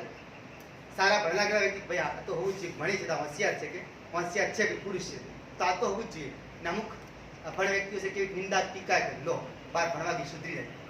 થાય જ નહીં થતું. આજે બી તમે જાઓ ગામડામાં આ ધબથી જોવામાં આવે છે. એનું કારણ આપણી શિક્ષણ નીતિ. એટલે આપણે બાળપણથી જ આ ભેદ અલગ કરતા નથી શીખ્યા, એની તકલીફ છે. એટલે આપણે જે મેળવવા માંગો છો ને, એટલે આ મેકોલની સ્પીચ સાંભળજો તમને ખુદને લાગશે કે ભારત પરાસ્ત ન થાય, બાકી 1826 થી લગાઈને 1833 સુધી જ્યારે વિલિયમ બેન્ટિક હતો ત્યારે એવું કોઈને નહોતું લાગતું કે 1857 નો વિપ્લવ થશે ને ભારતમાં એ પરિસ્થિતિ આવશે કે ભારત અંગ્રેજોનો ગુલામ બનશે. ક્યારે પણ નહોતું લાગતું. પણ હવે આપણે શું ખબર છે કે આપણે જે વિસ્તારમાં રહો છો ને આપણે થોડા લાગણી સભર વધારે છો. લાગણી એટલે ઘણી બહેનો ભાઈને પૂછ્યું કેમ કાલે ક્લાસ નતા? સાહેબ મહેમાન આવ્યા હતા, ઘરે કામ કરાવવું પડે ને મમ્મી થોડી દયા આવી જાય. જોજો ધ્યાન કરજો, બે ઉદાહરણ આપું છું કર્યા તમારા જીવન સાથે સાંકળજો.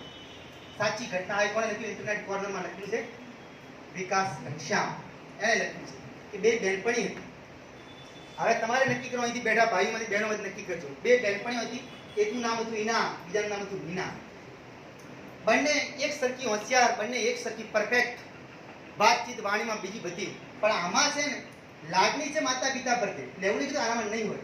એને લાગણી અતિશય છે માતા પિતા પ્રત્યે કે માને વધારે કામ કરતું ના જોઈએ એટલે માના કામમાં ભાગીદારી કરે. આ કરે ના નહીં, પણ એને શું કર્યું? પોતાનો બિઝનેસ કર્યો, ધંધો શું, અભ્યાસ, એના પર ફોકસ મૂકવાની કોશિશ કરી. અહીં આ મીના ડેલી બસ લાગણી જ જોઈએ, મારે ભલે ગમે એટલું લેશે ને સાહેબ ભલે ગમે એટલું બોલશે, માને કામ તો કરવું પડશે, ભલે ગમે એટલા ઢોર છે છાણા કરીશું. પણ આ શું કરે છે? આખી લાઈફ માટે લાગણી ઉભી રહે છે. એને નક્કી કર્યું મને મા પ્રત્યે લાગણી છે, પણ કે આ માને મારે આ કામમાંથી બહાર કાઢવી છે. તો એક વર્ષ હું કઠિન થઈશ ને મારી માં આજે યુવાન છે, થોડુંક આજે કઠિન થઈને કામ કરશે ને તો મને કોઈ વાંધો નથી. એક વર્ષ માટે માને છોડી દે છે અને અભ્યાસમાં એટલી પરવાઈ ગઈ કે આ વ્યક્તિ આઈપીએસ બને છે. ના આજે મહેમાન આવ્યા, મમ્મી ખાવા બનાવી દે, ચિંતા ન કર. લાગણી ડેલી સ્કૂલમાં એક દિવસ ક્લાસ નહીં શું ફરક પડે, પણ એક દિવસ ક્લાસ માં ફરક નહીં પડતો, પાછળ 8 દિવસ બગાસા આવે કે સાહેબ આ દિવસે શું સમજાયું. સાચે છે ખોટી વાત? આ લાગણીશીલ, આ લાગણીશીલ. પણ એને નક્કી કર્યું કે માને આવા કઠિન કામમાંથી બિલકુલ બહાર કાઢી દેવી છે. એટલે એને મન લગાવી એક મહિના, એક વર્ષ માટે માને ભૂલી ગઈ. માં તારે જેટલું તારે રડાને તું રડી દેજે, તારે એમ સમજ તારી દીકરી મરી ગઈ. અભ્યાસ કર્યો, આઈપીએસ બની. એકાએક દીકરી હતી, લગ્ન એવા વ્યક્તિ જોડે કર્યા કે મારા ઘર જમાઈ રહેવું પડશે, હું મારી માની સેવા કરું. એક જ વર્ષમાં આઈપીએસ બની બતાવે. આ લાગણી સફર 3 વર્ષમાંથી કે માને જ જોઈએ માં બંને કામ કરશો, હજુ સુધી પાસ થઈ કે નહીં, આ આપણે નક્કી કરવાનું. એટલે તમે જો કહો છો કે સાહેબ ઘરે કામ ઘણું હોય છે, આ જે ભાઈઓ અમુક લાગણીશીલ હોય, કારણ કે અમુકને માતા પિતા પ્રત્યે લગાવ વધારો ભાઈઓ પ્રત્યે, તમે એક વર્ષમાં એવી મહેનત પકડો કે એક વર્ષ માટે બધું ભૂલી જાઓ. તમે બીમાર છો, તમે કંઈ જ કરવા સક્ષમ નહીં, તો શું તમારા મમ્મી પપ્પા મરી જશે? આપણે ઘણી વખત એવું સાંભળો છો કે યુવાન વ્યક્તિનું અવસાન થયું. યુવાન વ્યક્તિનું અવસાન થાય ને દરેકના સમાજમાં થતું જશે કે હા એકદમ યુવાન તો હમણાં જ લગ્ન કર્યા પૂજી ગયો. તો ક્યારે એવું સાંભળ્યું કે એના મમ્મી પપ્પાને હંગાત જતા રહે? દુઃખને પરોવી લે છે ને, દુઃખને બેઠી લે છે ને, તો બસ એમ જ સમજવાનું કે આપણે એક વર્ષ માટે એવા ત્યાગી ભાવનાના બની ગયા, દિલ લગાવીને ભણવું છે કે આપણા માતા પિતા જે કોકના ત્યાં મજૂરી કરે છે, કઠિન મજૂરી કરે છે, એમાંથી બિલકુલ બહાર કાઢવા છે. તો આપણે એક વર્ષ દિલથી મહેનત કરવી પડશે. ઘરનું સપનું ભૂલી જાઓ, માતા પિતાને ભૂલી જાઓ અને બિલકુલ માતા પિતાને એ પરિસ્થિતિમાં કાઢો. પછી તમે માતા પિતાને કહીશું કે હવે તમારે બેઠા બેઠા ખાવાનું છે. કાં તો ભગવાનની માળા કરો, કાં તો ગામમાં કોઈ સમાજ સેવા કરવી હોય સારી કરો. તમને બંને ટાઈમ સારું ભોજન મળી છે, તમારે એની ચિંતા કરવાની જરૂર નથી. અને જે બેન કે ના માં તો ડેલી મારા મમ્મી પર મદદ કરવી જ પડે, તો આખી જિંદગી મદદ કરશો તો એમને તો દુઃખમાંથી બહાર નહીં કાઢી. સાચી વાત છે ખોટી વાત છે? આ જાતે કોન્ફિડન્સ પકડી સ્વીકારજો. આ વ્યક્તિએ લખ્યું છે કે આ બંને બેનપણીઓ એક સરખી ટેલેન્ટેડ હતી, પણ આમાં લાગણી થોડી વધારે આવી ગઈ અને લાગણી છોડી, એક વર્ષ માટે છોડી, તો માતા પિતાનું પાછળનું ભવિષ્ય ઉત્તમ બનાવી દીધું ને આ બેન હજુ ઉત્તમ બનાવી શકી નથી. એટલે લાગણી હોવી જોઈએ. લાગણી તો માન છે, કારણ કે લાગણી જુસ્સો તો નર્મદ જેવા શબ્દો આપે. એટલે આપણે આ બધું સ્વીકારવાનું છે. એટલે આજે તમે એમ કહેતા હો મારા ઘરમાં ખૂબ પુષ્કળ કામ છે, સાહેબ પંચાતું નથી, અહીં તમે ગમે એટલા બાના કર્યો, તમારા બાના એટલા વ્યાજબી અમારે તો માનવું જ પડે. સાચે જો પડ્યો તો અમે કેસ તો કરી નાખો, પછી તમારો કેસ કરીએ, કાલ તો પોલીસ પકડીને લઈ જાય, નહીં થતું. અમારે સ્વીકારવું પડે, કારણ કે આપણે ખુદ એવા વાતાવરણમાંથી આવો છો. તો હંમેશા સમજો, જો માતા પિતાને હર હંમેશ માટે પાછળની જિંદગી ખુશી આપવા માંગતા હો તો પછી દિલથી મહેનત પકડો અને બાના છોડી દો. એક વર્ષ માટે મમ્મી પપ્પાને કહી તમારે થાય એટલું કામ કરો, કોઈ વાંધો નથી. આજે ભલે આપણે કોઈ લોકો નહીં બોલાવે, પણ એક વર્ષમાં આવી પ્રગતિ કરી બતાવીશ ને કે જ્યારે જિંદગી આખી પરિવર્તન પામી જશે. આ એક હંમેશા યાદ રાખો. રેડી? આ લાગણીની માતા. બીજી વાત, ભગવાન રામ અને કૃષ્ણ વિશે તમે જાણો છો.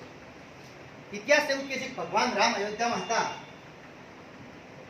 એમની 17 પેઢી છે ને, 17 પેઢી એક એકથી ચડિયાતા વ્યક્તિઓ હતા. 17 પેઢીમાં એક એકથી ચડિયાતા વ્યક્તિ. તમે અજને ગણો, સાગરને ગણો, ગમે તે મુનિ નામ ગણો, ઇક્ષ્વાકુ વંશ કહેવાય છે, આખું નાખું વંશ, સૂર્યવંશી, પ્રતાપી. દશરથ રાજા ખુદ એટલા સક્ષમ હતા કે સીમાંતી એમની સંપત્તિ ખૂબ પુષ્કળ હતી. પણ આપણે જાણ્યું છે કે દશરથ રાજા ધારે ને તો કેટલાય ગુરુઓને પ્રાઇવેટ એક કલાક માટે ભણાવવા બોલાવી શકતા. મારા રામને, મારા લક્ષ્મણને, મારા ભરતને, મારા શત્રુઘ્નને મારા ઘેર ભણાવવા માટે આવી છે. એક કલાકનું તમને પાટી સાહેબ ના કહો 1000 રૂપિયાની 1500 આપશો. સાચા ખોટી વાત છે. એ ધારે તો કરી શકતા હતા અયોધ્યાની અંદર દશરથ રાજા કે મારા ચારેય દીકરાઓને સ્પેશિયલ ભણાવવા માટે શિક્ષક રાખી શકતા હતા. પણ એમણે શું વિચાર કર્યું કે મારા ઘેર જો ફેકલ્ટીને બોલાવીશ ને તો મારા છોકરાનો વિકાસ નહીં થાય. સાચી વાત છે ખોટી વાત છે? આટલા મોટા રાજા થવા છતાંય એમને કંઈક મેળવવું હતું, વિદ્યા મેળવી હતી, તો ક્યાં મૂકવામાં આવ્યા? કોણ હતા ગુરુ? ભગવાન શ્રી રામના વિશ્વામિત્ર. દશરથ રાજાના ગુરુ વશિષ્ઠ મુનિ હોય, વિશ્વામિત્રના આશ્રમમાં મૂકવામાં આવ્યા. ત્યાં રહીને દીકરા ભણશે તો જ એમનો વિકાસ થશે. કારણ કે આપણી નજર સામે તો શિક્ષકે ડરતો હોય કે આ વાલી બેઠા છોકરાને કઈ ના ખાય, નહીં તો ચા નહીં પાવે. સાચા ખોટી વાત છે? આટલા મહાન વ્યક્તિ હોવા છતાં એટલું સમજતા હતા વિદ્યાનું મહત્વ શું છે. કોઈ ગુરુ ઘેર સાચી શિક્ષા ક્યારે ના આપીએ કે આપણે ગુરુના આશ્રમ સુધી જવું પડે. આજે ક્લાસનો બંક મારે સાહેબ ઘેર બેઠા પહોંચશો, સકોરો પહોંચો તમે. સાચા ખોટી વાત છે? સચિવાલય, બી સચિવાલય આ બધી પરીક્ષાઓ ગઈ તમે ખાલી જોઈ તો લો. અને આટલું દિલથી કહી શકો છો કે આ સિનિયર ક્લાસની પરીક્ષામાં 132 પ્રશ્નો એવા હતા જે આ ક્લાસની અંદર ભણેલા છે. 200 માંથી 132. પણ છેલ્લા ક્ષણે ગઈ વખતની પોલીસની ભરતીમાં તમે જોયું છે કે જે લોકોનું કહેતો છેલ્લી ક્ષણ સુધી મારા કોન્ટેક્ટમાં રહેજો તો એ છોકરા બધા પાસ છે. અને અમુક ઘેર બેસી ગયા સાહેબ મહિના પહેલા સાહેબ બધું રીડિંગ કરશો. આજે બી 12 રોડ પર રીડિંગ કરે. સાચા ખોટી વાત છે? શિક્ષક સાધારણ નહીં હોતા. આ ચાણક્ય કહી ગયું છે, शिक्षक कभी साधारण नहीं होता, निर्माण और प्रलय दोनों उसकी गोद में पलते हैं. એટલે ભગવાને કંઈક તો બુદ્ધિ આપી. કોઈ વ્યક્તિ મહાન નથી. આ સ્ટેજ ઉપર ચડે એટલે ગુરુનું પદ આવી જાય છે. ને ભગવાન એને આશા બતાવતો તારા હાથમાં કેટલા લોકોનું ભવિષ્ય છે એ તારે સુધારવાનું છે. પણ એ ગુરુ તમારા ગેરંટી આપી તારું ભવિષ્ય બેન સારું આવી જો ક્લાસમાં કે છે. 2 ડગલા આપણે બહાર મૂકવા પડે છે. અને છેલ્લી એક ક્ષણ સુધી જે દિવસે પરીક્ષા આપવા જો એ દિવસ સુધી શિક્ષકના કોન્ટેક્ટમાં રહેવું પડે તો તમારા ભાગ્યનો ઉદય થાય. નહીં કોઈ દિવસ ના થાય. ને રીડિંગ કરવું છે ને ઘેર બેઠા રીડિંગ કરો. છેલ્લા 5 વર્ષ રીડિંગ કરશો તો 5 વર્ષ યોજનામાં બહાર આવવું મુશ્કેલ છે. ને હવે તો મોદી 15 વર્ષનો પ્લાન બનાવ્યો છે કે ને? એટલે 15 વર્ષમાં તારી આયુ પૂરી થઈ જાય. એટલે હંમેશા એક યાદ રાખો કે આટલા મોટા ભગવાન શ્રી રામ રાજા હોવા છતાંય જો એમને બહાર ભણવા જવું પડ્યું, ગુરુના કોન્ટેક્ટમાં રહ્યા, ગુરુના સાનિધ્યમાં રહ્યા તો વિદ્યાએ મળી, છોકરી મળી. વિશ્વામિત્ર લગ્ન કર્યા ખબર જાનકીજી અંદર. વિશ્વામિત્ર કોન્ટેક્ટમાં ના હતો ના થાય. ને યાદ કરો ભગવાન શ્રી કૃષ્ણ એ સમય આજથી કેટલા 5200 વર્ષ પહેલા ભગવાન કૃષ્ણ જે જગ્યાએ જશોદામાં ત્યાં રહેતા હતા ત્યાં એમને 1-2 નહીં ખાલી 9.5 લાખ ગાયો હતી દેશી ગાય. 9.5 લાખ. એ એટલા બધા ધનવાન હતા છતાંય ભગવાન કૃષ્ણ ક્યાં ભણવા મોકલ્યા? સાંદીપની મુનિના આશ્રમમાં. એ તો સ્વયં પોતે વિદ્યાના માહિર હતા, બધી વિદ્યાઓ મળે હતી, તોય કેવું સ્વીકાર કર્યું કે ગુરુ સિવાય જ્ઞાન ક્યારેય ખલતો નથી. આપણામાં ઘણી શક્તિઓ પડી, ઘણું બધું છે. નહીં તો તમે ખાલી કલ્પના કરો ચોપડીમાં જ લખેલું બધું સાચું. સરકાર મૂર્ખ છે, સ્કૂલો ખોલે, શિક્ષકોને થોડા પગાર આપે. સાચા છે ખોટી વાત છે? જ્યાં સુધી તમારી પુસ્તકની અંદર લખેલું છે તમે સમજણ નહીં કેળવી શકો એ બધું જ તમારા માટે નકામું છે.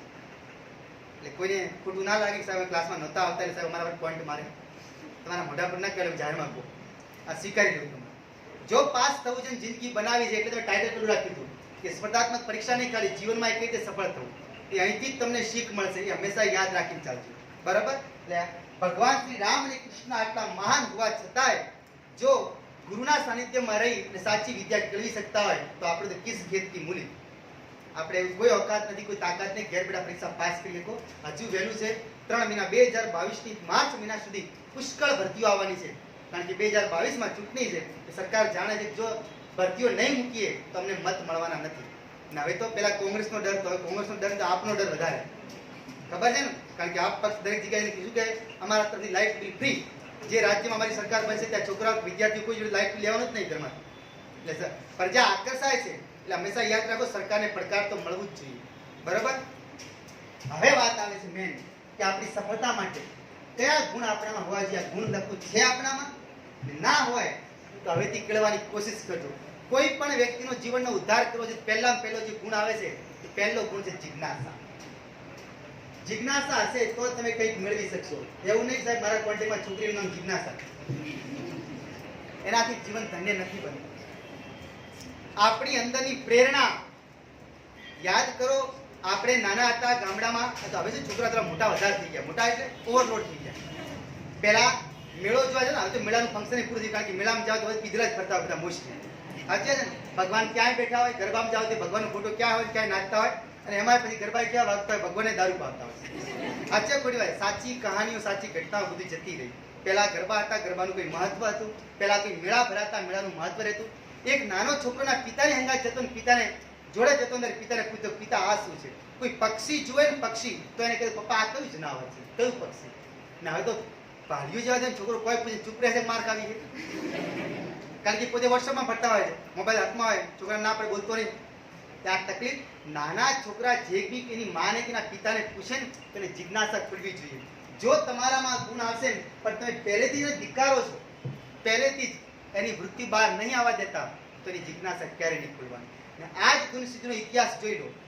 મેં તમને પહેલા કીધું, હું 500 થી વધારે સફળ વ્યક્તિની આત્મકથા વાંચી ચૂક્યો છું. 500 થી વધારે. એટલે આ બધી તાકાત છે, ટેલેન્ટ છે. એ બધામાં એક જ પોઈન્ટ લખેલું છે, જેની જિજ્ઞાસા ખોલવી છે ને એને ડેરિંગ પાવર કરવું પડશે. Daring power. ડેરિંગ એટલે ઘરનું વાતાવરણ છોડીને બહાર નીકળવું પડશે. ઘરને તમે પૈડા લગાવીને રેલવેની માફક ફેરવી નહીં શકો, પણ તમે કંઈક પ્રગતિ કરશો ને તો ઘર આપોઆપ તમારું પ્રગતિથી ઊંચું આવી જશે. એના માટે તમારે ઘર છોડવું પડશે. તમારામાં વૃત્તિ કરવી પડશે, જિજ્ઞાસા. તમે જે વાતાવરણમાં રહો છો, ગામડાના વિદ્યાર્થી બધાને ખબર હશે કે 10 ધોરણ સુધી ભણ્યા ત્યાં તો તમારા ક્લાસમાં 100-200 છોકરા હશે, પણ બહાર ભણવા માટે 12મા ધોરણનું પૂછ્યું કે આપણા ગામમાંથી કેટલા, તો 10 માંડ હશે. તો પેલા 90 ક્યાં ગયા? ભગવતીમાં નોકરી. સાચે ખોટી વાત છે? ગણપતિ હોય, ભગવતી હોય, તે પહેલી જ વસ્તુ આ જિજ્ઞાસા. તમે જે વસ્તુ કંઈ કેળવા માંગો છો એમાં જિજ્ઞાસા કેળવી છે. આજથી યાદ કરો, 2500 વર્ષ પહેલા ચાણક્ય નામનો વિદ્વાન જે તક્ષશિલામાં ભણતો હતો અને એને એમ થયું કે આપણા દેશ ઉપર આક્રમણ થવાનું છે અને બહાર નીકળીને શોધતો હતો ભારતમાં એવા કયા ખૂંખાર રાજા ભારતની રક્ષા કરી શકે. અને શોધવા માટે આવે જ્યારે મગધની ગાદી ઉપર જ્યારે ધનાનંદ બેઠો હતો અને ધનાનંદના દરબારમાં ખરા બપોરે આવે ત્યારે નાચ ગાન ચાલતું હોય છે, નાચ ગાન. આ વ્યક્તિ ચાણક્ય એક પળ માટે વિચારે છે કે હું શિક્ષક છું, વિદ્યાર્થી છું, ભણેલો પણ હોશિયાર, ને આપણા રાજાઓ નાચ ગાન જલસાઓ કુંવરીઓ નાચે છે, ના ભાઈ બેઠા પીએ છે, મદિરા પાન કરે, રાજા કહેવાય? વિચાર કર્યો, રાજા કહેવાય કોઈ? તો એને કીધું રાજાને મળવું છે ટાઈમ. તો પેલો શું કે ખબર હે આ કયો મૂર્ખ માણસ છે મને ખલેલ પાડે છે. ચાણક્ય વિચાર કરે કે આવા માણસ રાજા રખાતું હશે અને એનું અપમાન થયું ને એટલે તમને કદાચ ખ્યાલ હોય ચંદ્રગુપ્તને જેને રોડ ઉપરથી પકડો, રસ્તા ઉપરથી, આવો વ્યક્તિ કે ભારતનો રાજા આવો છે. એ ભારતના ઇતિહાસને બદલી શકે. જેનામાં જિજ્ઞાસા છે કે મારે કંઈ કેળવું છે તો ભગવાન આપોઆપ એની સામે આવે છે અને એને મદદ કરે છે. તું જિજ્ઞાસાથી બધું જ કરી શકશે. બીજું,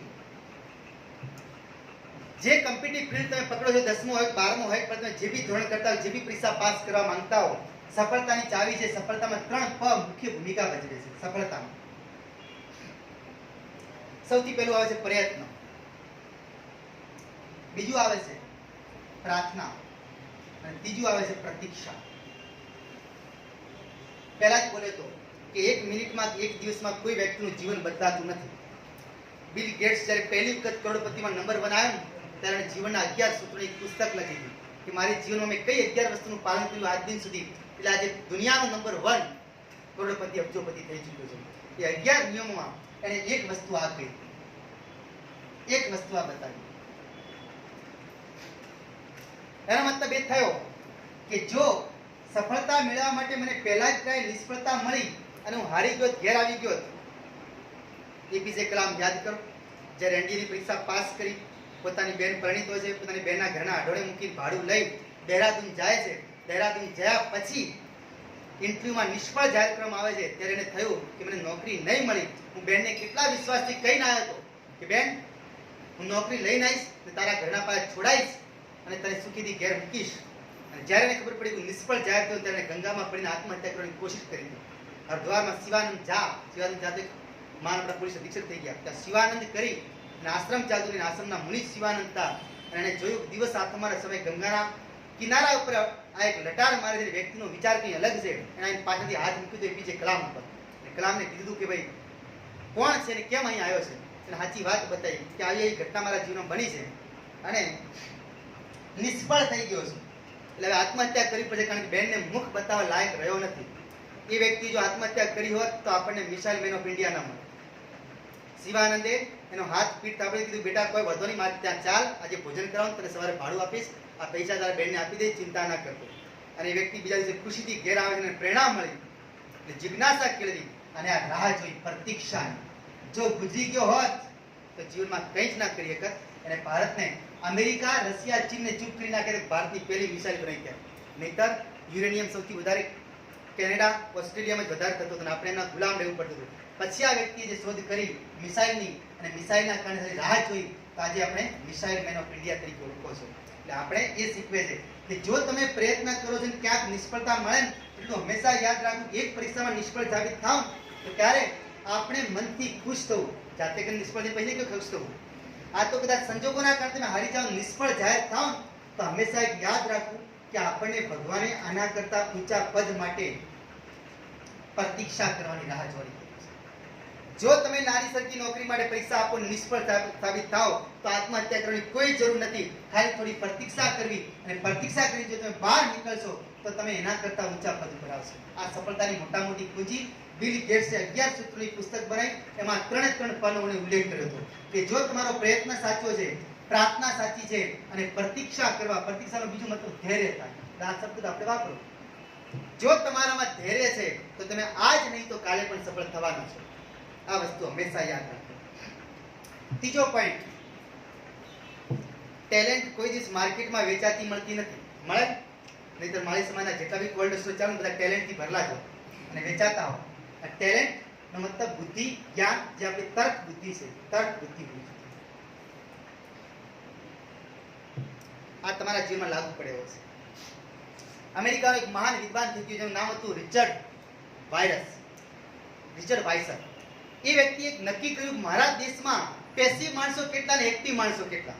હવે મારે નક્કી કર્યું કહ્યું કે આપણા ક્લાસમાં પેસિવ ને એક્ટિવ કેટલા. પેસિવ એટલે નિષ્ક્રિય, એક્ટિવ એટલે ચતુર, કે જે ફટાફટ. જેણે પ્રયોગ કર્યો હતો રિચર્ડ વાઇસરે, એને 12 છાપામાં એક એડ આપી કે હું મારા દેશના એવા લોકોને મળવા માંગુ છું કે જે પોતે પોતાની જાતને એક્ટિવ માંગે છે અને બીજા પેસિવ માને છે, કે જે સક્રિય છે અને નિષ્ક્રિય છે. છાપામાં એડ મૂકી, તમારે કોઈ એક રૂપિયો ભરવાનો નથી, મારે તો ખાલી તમારા ઉપર સંશોધન કરવું છે, તમારા ઉપર પ્રયોગ કરવો છે. ટાઈમ આપ્યો, આ મોટો હોલ છે, આપણે ભેગા થવાના છો. આખા અમેરિકામાંથી 400 લોકો આવ્યા જે પોતાની જાતને એક્ટિવ કે પેસિવ માનતા હતા. એમાં ચા વાળો હતો, મોચી કામ કરવા વાળો હતો, ઉદ્યોગપતિ હતા, એ બધા ભેગા થયા. ફટાફટ જોજો, ધ્યાન કરજો, હમણાં જે વસ્તુ છે. બધા ભેગા થયા, બધાને એક સાથે બેસાડ્યા અને બધાને પૂછ્યું તમે મારી એડ વાંચી દીધી? હા વાંચી દીધી. તો મેં તમને શા માટે બોલાવ્યા? તો ખાલી બે જ વસ્તુ માટે, કે અમારામાંથી એક્ટિવ કેટલા અને પેસિવ કેટલા, સક્રિય માણસો કેટલા, નિષ્ક્રિય માણસો કેટલા. તો બસ તમારે એ તો ટ્રાય કરવો, તમારે પ્રયોગ કરવો છે. તમે રેડી? તો હા અમે તૈયાર છો. એને માઇક પરથી જાહેરાત કરી કે તમે બધા જ બેઠા છો, તમને એક ન્યૂઝપેપર આપવામાં આવશે, છાપું આપવામાં આવશે અને છાપામાં અમે તમને ટાઈમ આપશો. આ ટાઈમની અંદર આ છાપાની અંદર કેટલા વ્યક્તિઓના ફોટા છે, ખાલી તમારે ફોટા ગણવાના છે. ભલે તમે અભણ છો કોઈ વાંધો નથી. આ છાપામાં બધા ફોટા ગણવાના છે ટોટલ ફટાફટ, અને અમે તમને 5 મિનિટનો ટાઈમ આપો છો. જે વ્યક્તિ પહેલો ઉપસ્થિતમાં જોડે આવશે અથવા જેની ફટાફટ આનું થઈ ગઈ છે, અમે એને 1 લાખ રૂપિયા ઇનામ આપશું.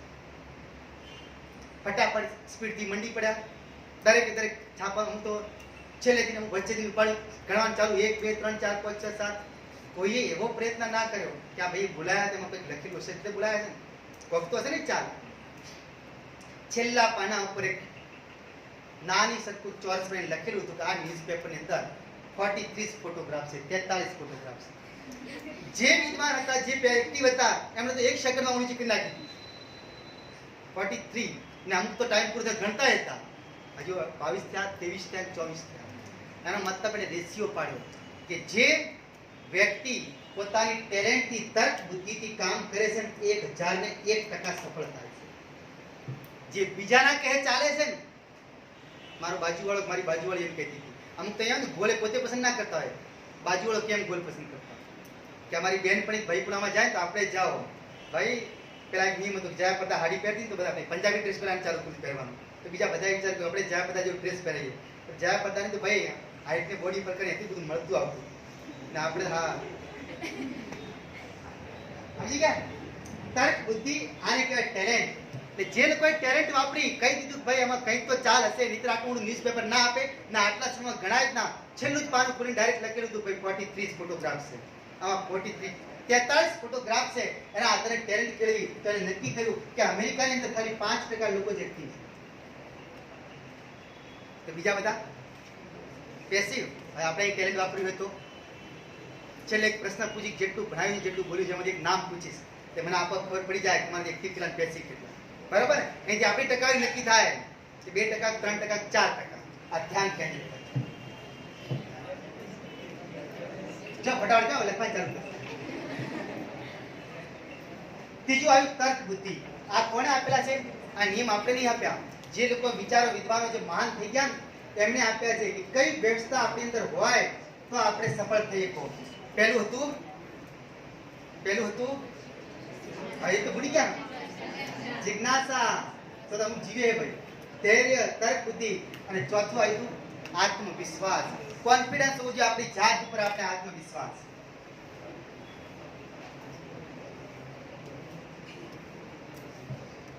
ઓગણીસો ને 7 સાલની અંદર ભગતસિંહ નામનો એક બાળક જન્મ્યો.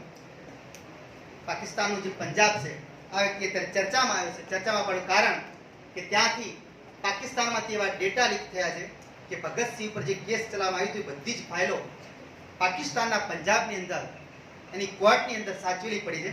અને એ આપણે નથી આપતા, પણ અમેરિકાના એક વિદ્વાને એની પુસ્તક લખી છે. પુસ્તક લખવા માટે બધા જ ડેટાને સાબિત કર્યા. એટલે આપણે યુનોમાં ફરિયાદ કરી છે. આપણા માટે ગુડ ન્યૂઝ એ છે કે યુનોમાં ભારત પહેલી વખત સિક્યુરિટી કાઉન્સિલ સુરક્ષા પરિષદનો અધ્યક્ષ બની ગયો છે. એના કારણે પાકિસ્તાન અને ચીન તો લાલ ગોળ થઈ ગયા છે. કારણ કે અધ્યક્ષતા નરેન્દ્ર મોદી કરવાના છે. વિચાર કરી જુઓ. એટલે યુનાઇટેડ નેશન્સની અંદર સિક્યુરિટી કાઉન્સિલમાં મોદીનો ડંકો વાગશે. મોદી હપનું જોઈને જ બેઠો હતો ક્યારે દુનિયાની મહાન સંસ્થામાં આપણો ડંકો વાગે ને પાકિસ્તાન અને ચીનને હંફાવું બરાબર રીતે એનો સપનો જ હતો. બરાબર. કાલના જ દિવસે ગુડ ન્યૂઝ આપણા માટે. તો આત્મવિશ્વાસ એટલે ભગતસિંહ એક એવો બાળક કે જે 8 વર્ષની અવસ્થા એના પિતા લશ્કરમાં હતા. એના પિતા ઘેર આવી અને જે વર્દી ઉતારતા રિવોલ્વર ઉગાડતા અને મૂકતા અને બાળપણના એક સપનું જેના પિતા કહેતા કે આપણે કોઈક વસ્તુ જમીનમાં વાવો ને બોવો ને તેની 10 ગણી કે 15 ગણી તેની નીકળે. એક દિવસ પેલો ભાડો મારે વહેલો ઉઠ્યો કે મારા દેશને આઝાદી માટે શું જોઈએ? બંદૂકોની જરૂર છે. એના પિતાની બંદૂક લઈ ખેતરમાં વાઈને આવતો રહે. બીજા બધા હવારે ઉઠીને જોવે કે બંદૂક ક્યાં ગઈ, બંદૂક ક્યાં ગઈ? પછી પૂછવામાં ભગત બંદૂક? તો પપ્પા તમે જ કહો ને કે જમીનમાં વાવાથી 10 ગણી 15 ગણી નીકળે. હું ખેતરમાં વાઈને આવ્યો, પાણી પાઈને આવ્યો. થઈ ના થઈ? એટલે આવી બુદ્ધિ, તર્ક બુદ્ધિ, આત્મવિશ્વાસ છે ને ધૈર્ય કહેવાય કે હું આ કરી શકીશ તો થાય. એક ગુરુ હતા. ગુરુ ઘણી અવસ્થા પર પહોંચી ગયા થયું કે મારા ત્યાં ચેલા તો ખૂબ છે પણ કે મારો વારસો આપવો કોને? મારા દીકરામાં તો બે દોડાય નથી. બરાબર ને? પણ કે મારે વારસો આપવો છે મારા 2 શિષ્યોને. એક એ ને બી બે હરીફાઈ હતા કે બંનેની ટેલેન્ટ એકબીજાની સરખી મળતી આવતી. પણ કોને મારે ગાદી આપવી એના માટે મારે કસોટી કરવી પડે. કસોટી કરવા માટે એક ચાલ વાપરી. જો આત્મવિશ્વાસ કોને કહેવાય, એટલું કોન્ફિડન્સ કોને કહેવાય. આ બે વ્યક્તિઓમાંથી પસંદ કરવું કે કોને મારે ગાદી સોંપવી જોઈએ. આ બેને ગુરુ એક દિવસ જોડે ભરેલી કહે છે કે હવે હું થોડાક સમય માટે મારે બહાર થોડી યાત્રા કરવી છે, બહારના આશ્રમોની મુલાકાત લેવી છે. એટલે હું 5 વર્ષ સુધી અહીં નહીં શકું. એટલે હું તમને બેને કંઈક વસ્તુ સોંપું છું. આ બે વસ્તુનો તમે કેવો પ્રયોગ કરો એના પર મને ડિપેન્ડ રહેશે. બંનેને એક એક મુઠ્ઠી ઘઉંના દાણા આપવામાં આવે. બંનેને આને બી આપવામાં આવે, આને બી આપવામાં આવે. આ ભાઈ જે એ હતો ગુરુમાં ખૂબ વિશ્વાસ ધરાવતો હતો. આત્મવિશ્વાસ, કોન્ફિડન્સ ખૂબ કે ગુરુની દરેક વસ્તુમાં કંઈક રહસ્ય હોય. આ ભાઈને એમ હતું કે ગુરુની વસ્તુમાં નહીં, ગુરુના શબ્દોમાં રહસ્ય હોય. સાચો ખોટી વાત છે? શેમાં હોવું જોઈએ? શબ્દોમાં રહસ્ય હોવું જોઈએ. આ ભાઈ કહેતો ગુરુની વસ્તુમાં રહસ્ય હોવું જોઈએ, આગે શબ્દોમાં રહસ્ય હોવું જોઈએ. કે આ બંનેને તમને ઘઉં આપું છું મુઠ્ઠી. હું પાછો આવીને માંગીશું એ વ્યવસ્થિત સંગ્રહીને રાખજો, ધ્યાન કરજો. એટલે મને મળવું જોઈએ કંઈક. આ ભાઈ કીધું ગુરુની વસ્તુ માન છે, લીલા કપડામાં વધી દીધું અને રોજ પાટિયા ઉપર મૂકી, પાટ ઉપર મૂકી ડેલી એની જ પૂજા કરે. ગુરુ છે એમાં ગુરુ દેખાય. 5 વર્ષ પછી ગુરુ આવ્યા. આ ભાઈડા ઘઉંના દાણા આપ્યા હતા. નક્કી કર્યું કે આશ્રમમાં ખોટી જગ્યા પડી પાણી જાય, એક મુઠ્ઠી વેરી નાખ્યા અને એમાંથી કેટલાય બધા બીજ વાયા, ઘઉં થયા. પછી એના વડે બમણા 5 વર્ષમાં 50 બોરીનું ઉત્પાદન થયું. 5 વર્ષમાં 50 બોરીનું ઉત્પાદન. 5 વર્ષ પછી ગુરુ આવ્યા. ભાઈને પૂછ્યું લાવો એ ઘઉં આપ્યા તમને લેવા આવ્યો છું. આ ભાઈ લઈને લીલો કપડો ખોલી જોઈ કે ઘઉંનો દાણો નતો, કારણ કે બધી ઈલી ખાઈ ગયા. આટો થઈ ગયો, લોટ થઈ ગયો, લોટ. ગુરુને દુઃખ થયું. રામ રામ રામ કેવા વ્યક્તિના. આ ભાઈને પૂછ્યું બી આવો તમારા ઘઉં ક્યાં? તો ગુરુ એક મુઠ્ઠીમાં તો નહીં જા, મારી સાથે ચાલો બતાવી દઉં છું. અને ગુરુને બતાવ્યું કે આ જોલો ભંડાર પડ્યો ને 50 બોરી ઘઉં આમાંથી થયેલા છે. 50 કોરી કહું. મૂળ કહેવાનું તાત્પર્ય એ છે કે ગુરુ તમને જે વસ્તુ આપે છે તમે એનો ઉપયોગ નહીં કરો તો સડી જશે. સાચી છે ખોટી વાત છે? અને જો તમે એ વસ્તુનો ક્યાંક ઉપયોગ કરીને 10 ગણા 15 ગણા 50 ગણા કરશો તો જ ગુરુની સાચી વિદ્યા મેળવી કહેવાય. સાચી વાત છે ખોટી વાત છે? બસ આ સમજી જાઓ. તો એટલામાં જે તમને અહીંથી કંઈ બી મળે, તમે જે સંસ્કાર જે કેળવો, જે વિદ્યા કેળવો અને જે તમે એનો ઉપયોગ નહીં કરો તે વસ્તુ તમારી જોડે સડી જશે. એટલે એનો તમે ઉપયોગ કરવા માટે ભંડાર ભરીને 10 ગણી કે 15 ગણી વસ્તુ કરતા શીખશો તો તમારી અંદર ટેલેન્ટ આવશે, નહીં કોઈ દિવસ નહીં આવે. આ વસ્તુ છે આત્મવિશ્વાસની, કે આપણે ક્યારે ઓવર કોન્ફિડન્સમાં ના આવું કે મારી જોડે જે છે મારી તર્ક બુદ્ધિ, આપણી તર્ક બુદ્ધિથી ક્યારે કાર્ય ના કરવું. આપણા મનની અંદર એવો વિચાર ઉત્પન્ન થાય અને આપણે એમ થાય કે આ વસ્તુ કરી શકીશ તો આપણે આત્મવિશ્વાસ કરવું કહેવાય. સાચી. પાંચમી વસ્તુ જે ખરેખર જીવનમાં ખૂબ જરૂરી છે એ આપણી જોડે હોય તો જ આપણે માનવું કે આપણે સફળ થવાના આરા ઉપર છે. પહેલું જિજ્ઞાસા, બીજું ધૈર્ય, ત્રીજું તર્ક બુદ્ધિ, આત્મવિશ્વાસ અને પાંચમી આપણી મેન શક્તિ જે છે, મેન ઉર્જા છે એ આપણી શક્તિ છે. તમે એ કામ કરવા માટે સક્ષમ છો, સક્ષમતા ધરાવો છો?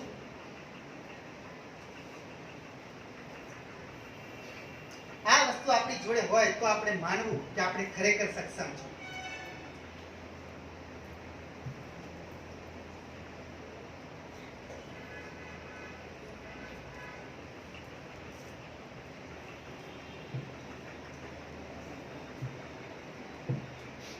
મહાત્મા ગાંધી નામ સાંભળ્યું છે? સાંભળ્યું છે? મહાત્મા ગાંધી, મોહનદાસ કરમચંદ ગાંધી ગુજરાતનું ગૌરવ છે, ભારતનો ડંકો વગાડનાર વ્યક્તિ છે. એનાથી પહેલા એક વ્યક્તિ આવ્યા હતા જેનું નામ મેં આજે મારા મોટિવેશન લેક્ચરમાં ઘણું બધું કીધેલું છે. અંગુલીમાન નામનો એક શૈતાન થઈ ગયો ભારતમાં. અંગુલીમાન ભગવાન બુદ્ધના સમયમાં એક અંગુલીમાન થઈ ગયો. બરાબર. ત્રીજું આપણા જે ઉદાહરણ લેતા એ ફટાફટ રાણી લક્ષ્મીબાઈ. ચોથા વ્યક્તિ મહારાણા પ્રતાપ. પાંચમા શિવાજી. છઠ્ઠા વ્યક્તિ સ્વામી વિવેકાનંદ.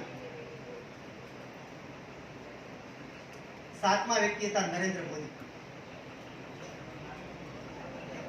રાહુલ મોદી ના આવે. આ તો પ્રેરણાની વાત છે. અંગુલીમાન નામનો વ્યક્તિ, જો જીવનમાં ક્યાં ચિનગારી લાગે, કોઈ વ્યક્તિ જ આપણો ગુરુ હોય એવું જરૂરી નથી. જીવનની કોઈ પરિસ્થિતિ પણ આપણા માટે ગુરુ બની જાય છે. પરિસ્થિતિ આવી હોવી જોઈએ. અંગુલીમાન નામનો શૈતાન હતો, એને જીવનનો એક ધ્યેય હતો. એને જ્યારે પડકાર મળી ત્યારે નક્કી કર્યું હતું કે જો 100 વ્યક્તિઓને મારું નહીં, કારણ કે અંગુલીમાન નામ કેમ પડ્યું હતું હમણાં તો ખબર પડે વ્યક્તિ કોણ. અંગુલીમાનનો નિયમ હતો કે જે વ્યક્તિનું અવસાન કરે તેની આંગળી કાપી પોતાના ગળામાં લગાવી, મેં આજે એક માર્યો છે. એમ 99 નો ટાર્ગેટ પૂરો થયો, 100 નો બાકી તો એક જ બાકી તો, ખાલી એક ટાર્ગેટ. એટલે જ્યાં રહેતો હતો ને જે ટેકરી ઉપર, અને બાજુમાંથી બધી જગ્યાએ બોર્ડ મારી નાખે ભાઈ આ પ્રતિબંધિત વિસ્તાર છે, કોઈ જવું નહીં. એની માને પણ ઈચ્છા થતી હું જતી આવું, પણ એને ડર હતો કે 100 નો ટાર્ગેટ મારા ઉપર પૂરો ના કરી નાખે. બરાબર. ડર. અને એક દિવસ ત્યાંથી ભગવાન બુદ્ધ પસાર થતા હતા. ભગવાન બુદ્ધને એના શિષ્ય રોક્યો કે મહારાજ આગળ નહીં જવાય, કારણ કે આગળ પ્રતિબંધિત એરિયા છે, ત્યાં અંગુલીમાન નામનો શૈતાન રહે છે, અને જો તમે ગયા તો 100 નો ટાર્ગેટ બાકી છે ને તમારા ઉપર પૂરો કરશે. આપણે અમુક શક્તિવાન, ઉર્જાવાન માણસ એવા હોય, સક્ષમ છે કે જે બીજાને પરિવર્તન કરી શકે. આપણામાં તાકાત નહીં, આપણા છે પણ આપણે પ્રયોગ નહીં કરતા. આ વ્યક્તિ નક્કી કર્યો, જો મને ના કીધું હોત ને તો ના જાત, પણ તમે કીધું કે ક્યાં તું વસેનપુર ને 100 નો ટાર્ગેટ બાકી, તો જીવન ને મૃત્યુ આપણે નક્કી જ છે. એકવાર જન્મ્યા મૃત્યુ નક્કી જ છે. આ ભગવાન બુદ્ધ ત્યાં અંદર એન્ટર થાય છે. અંગુલીમાન દૂરથી ના પડે, 100 નો ટાર્ગેટ બાકી આપતો નહીં ભાઈ. ભગવાન બુદ્ધ કે આવા તો દેખવા. હજે ખોટી વાત છે. નજીક જાય છે. ભગવાન બુદ્ધ એની સમક્ષ ખડા થઈ જાય. પેલો કે છે જાતે કે સામે આવ્યો તું કે વિચાર તો કરતા શું હોય એવી ઈચ્છા છે, મરવાની ઈચ્છા હતી ડાયરેક્ટલી. ભગવાન બુદ્ધ કહે તો પછી ખબર પડશે, ટ્રાય તો કરીએ. આ વાત મેં ઓલરેડી પહેલા બી કરેલી છે, પણ થોડી જ રિવિઝન કરું છું. અને ભગવાન બુદ્ધ પૂછે છે અંગુલીમાન કે છેલ્લી ઈચ્છા, તારી છેલ્લી આશા કોઈ છે? કારણ કે આપણે કોર્ટમાં મૃત્યુદંડ આપવા ત્યારે સુપ્રીમ કોર્ટનો જજે પૂછ્યા, ખબર કે છેલ્લી આશા, છેલ્લી ઈચ્છા એમના કદાચ છોડી મૂકું. સાચે ખોટી વાત? એના સિવાયની હોય બધી. તો આ ભગવાન બુદ્ધને પૂછ્યું છેલ્લી ઈચ્છા? તો ભગવાન બુદ્ધ કહે છે કે મારી છેલ્લી ઈચ્છા એ છે કે હું કહું એમ તું કરી શકશે? તો હા કરીશું. કેમ ના કરું?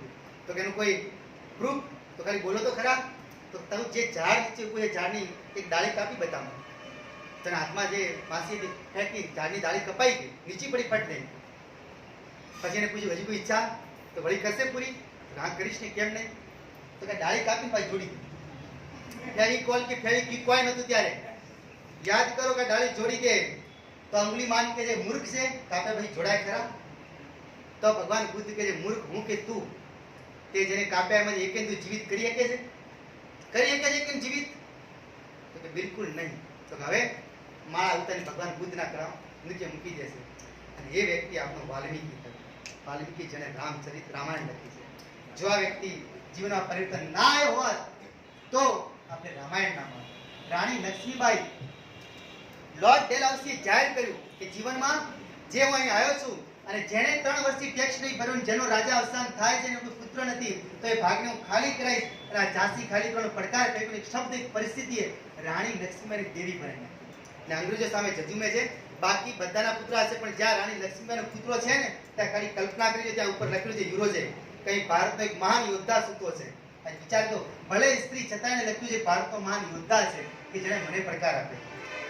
સ્વામી વિવેકાનંદ જ્યારે શિકાગોમાં 11 સપ્ટેમ્બર 1803 ના દિવસે ગયા અને એ દિવસે ત્યાં આપણા વ્યક્તિ બોલ્યા એટલું ઉમદા અને ત્યાં એમની હસી કરવામાં આવી. તમે ભારતના લોકો ભારતના છો, કપડામાં તો કોઈ સાવધાની છે જ નહીં તમારે, કે તમે કપડા કેવા પહેરો છો? ત્યારે સ્વામી વિવેકાનંદે બેનને જવાબ આપ્યો હતો કે અમારા દેશમાં તમારા દેશમાં ફરક એટલો છે કે તમારા દેશમાં વ્યક્તિત્વ નક્કી કપડાથી થાય છે, અમારા દેશમાં વ્યક્તિત્વ નક્કી નોલેજથી થાય છે, જ્ઞાનથી થાય છે. અમારે તો કપડાની કોઈ પરવાહ જ ના હોય. એટલે આ વ્યક્તિ એક પડકારના કારણે ખાલી બતાવે છે કે આ જગત શું છે, જીવન શું છે, આખા દુનિયામાં ડંકો વગાડે છે ભગવદ્ ગીતાનો મહાન પ્રચાર. બીજા મહારાણા પ્રતાપ, પહેલા પછી શિવાજી. આ કલ્પના કરી જો, મહારાણા પ્રતાપ અકબરને જો કોઈ સાચા દિલથી કોઈ તાકાત બતાવી હોય ને તો મહારાણા પ્રતાપે બતાવી છે. અકબર એવું વિચાર કરતો હતો કે આ જગતમાં જ્યાં સુધી મારું રાજ છે ત્યાં સુધી મને કોઈ પડકાર આપનાર કોઈ રાજા નથી મળ્યો આજ દિન સુધી. મહારાણા પ્રતાપ ખાલી એક ચિઠ્ઠી મૂકી દે. ચિઠ્ઠીમાં એટલું કીધું હતું કે મહારાણા પ્રતાપ તારે 16 વર્ષની કુંવરી છે અને તારા ગામમાં જેટલી બી 16 વર્ષની કુંવરીઓ હોય ને એ બધાને હું સાધન મોકલું છું. મારી રથ ઘોડા ગાડી બધી આવશે એમાં ભરી અને આટલા સમય સુધી જો નહીં પહોંચાડવામાં આવે ને તો મહારાણા પ્રતાપ હું ચિત્તોડ ઉપર આક્રમણ કરીશ. આ જ એક ભાઈ હતો જેને ચિઠ્ઠીમાં અમે જવાબ આપ્યો હતો. અકબરને કીધું કે અકબર તું ભલે દુનિયાનો કે પિતાજ બાદશાહ હોય, પણ મારી દીકરીની વાત છોડ, પણ ગામની એક દીકરીની સામે તે આંખ ઊંચી કરીને જોઈ છે ને તો તારી આંખ ખોદીને તેને હાથમાં આપી દઈશ. પૃથ્વીરાજ કરીને આપણો હિન્દુસ્તાનનો એક કવિ બેઠો હતો. આ વસ્તુ જ્યારે અકબરને સંભળાઈ કે મારા મહારાણા પ્રતાપનો અવાજ છે ત્યારે અકબરના મનમાં એકવાર વિચાર થઈ ગયો, મુજ પર હાથ મૂકવું પડે, મને કોઈ આજે ખરો દુશ્મન મળ્યો છે. એટલે હલ્દી ઘાટીનું યુદ્ધ થયું એટલે કહેવાય છે કે ના તો મહારાણા પ્રતાપ હાર્યો હતો કે ના તો અકબર જીત્યો હતો. ભારતની કુંવારી એવા લોકોએ આપી છે. શિવાજી, ઔરંગઝેબે કેટલો પડકાર આપેલો, ખાલી કલ્પના તો કરી જુઓ, વિચાર કરી જુઓ. શિવાજી એક મહાન યોદ્ધા. આ મહાન યોદ્ધા કોના કરે ત્યાં પોતાની શક્તિનો પરચમ. આ જગતમાં મહાન વ્યક્તિ કોને કહેવાય કે જે સક્ષમ છે છતાંય માફ કરી. આપણે કોઈ ગામમાં ઝઘડો થતો ત્યારે જોતા હશો, બે ગ્રુપ ઝઘડા ત્યારે આપણે એકને પકડવા જઈએ ને પેલો મને છોડી દે છોડી દે મારી જ નાખું થાય નહીં થતું ઘણી વાર ને આપણે છોડી દે તો કોઈ નહીં. આજે ખોટી વાત. આપણે જેટલું પકડવાની કોશિશ કરીએ ને એટલે એમાં વધારે બળ આવે તો મને લગાડવા દેશે જ, માર ખાવા દેશે. આ બધું કોન્ફિડન્સ છે. શિવાજી સક્ષમ હતા. એક દિવસની ઘટના યાદ કરો, જ્યારે એમના માણસો ફરતા હોય છે કુંવારી જવાન લૂંટે છે, મુસ્લિમ યુવતીઓ છે કુંવારી જવાન જતી હોય છે પરણીને કે હજુ તો ઘેર જવાનું બાકી છે, લૂંટીને આવે છે અને ડોલી જ્યારે આગળ મૂકી ત્યારે શિવાજીએ કીધું હતું કે આ તમે જ્યાંથી લઈને પાછી મૂકી દેજો. માં તરીકે સંબોધન કરે છે અને એ યુવતીને એટલું જ કહે છે કે જો મારી માં જીજાબાઈ આટલી જો રૂપાળી હોત ને તો આ શિવો કેટલો રૂપાળો હોત. વિચાર કરી જો ખાલી. આ તાકાત, સક્ષમતા હોવા છતાંય પોતે લેટ કોની.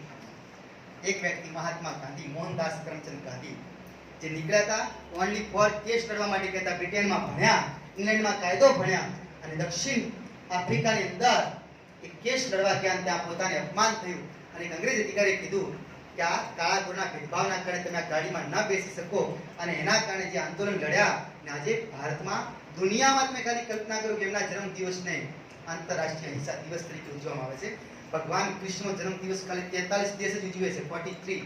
મહાત્મા ગાંધીનો તે જન્મદિવસ યુનોના જેટલા બી સભ્યો છે એ બધા જ સભ્યો મહાત્મા ગાંધીના જન્મદિવસને ઉજવે છે. તો મહાનતા કેટલી છે વ્યક્તિ, કોઈ ગુરુના કારણે નહીં, ખાલી પરિસ્થિતિના કારણે મહાન. ને આ વ્યક્તિને જોઈ લો,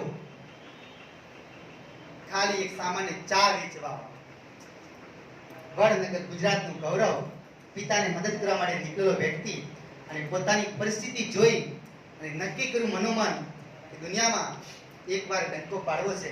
અહીં આપણામાં બેઠા લગભગ ખૂબ ઓછા હશે કોઈ પિતા ચા વેચતા હશે. ચા પત્તીનું નહીં કહે તો ચાની વાત છે. તિયા સાચા છે કોઈ છે કોઈ? તો તમે કદાચ આની નજરમાં આવી શકો છો નરેન્દ્ર મોદીની સમસ્યા.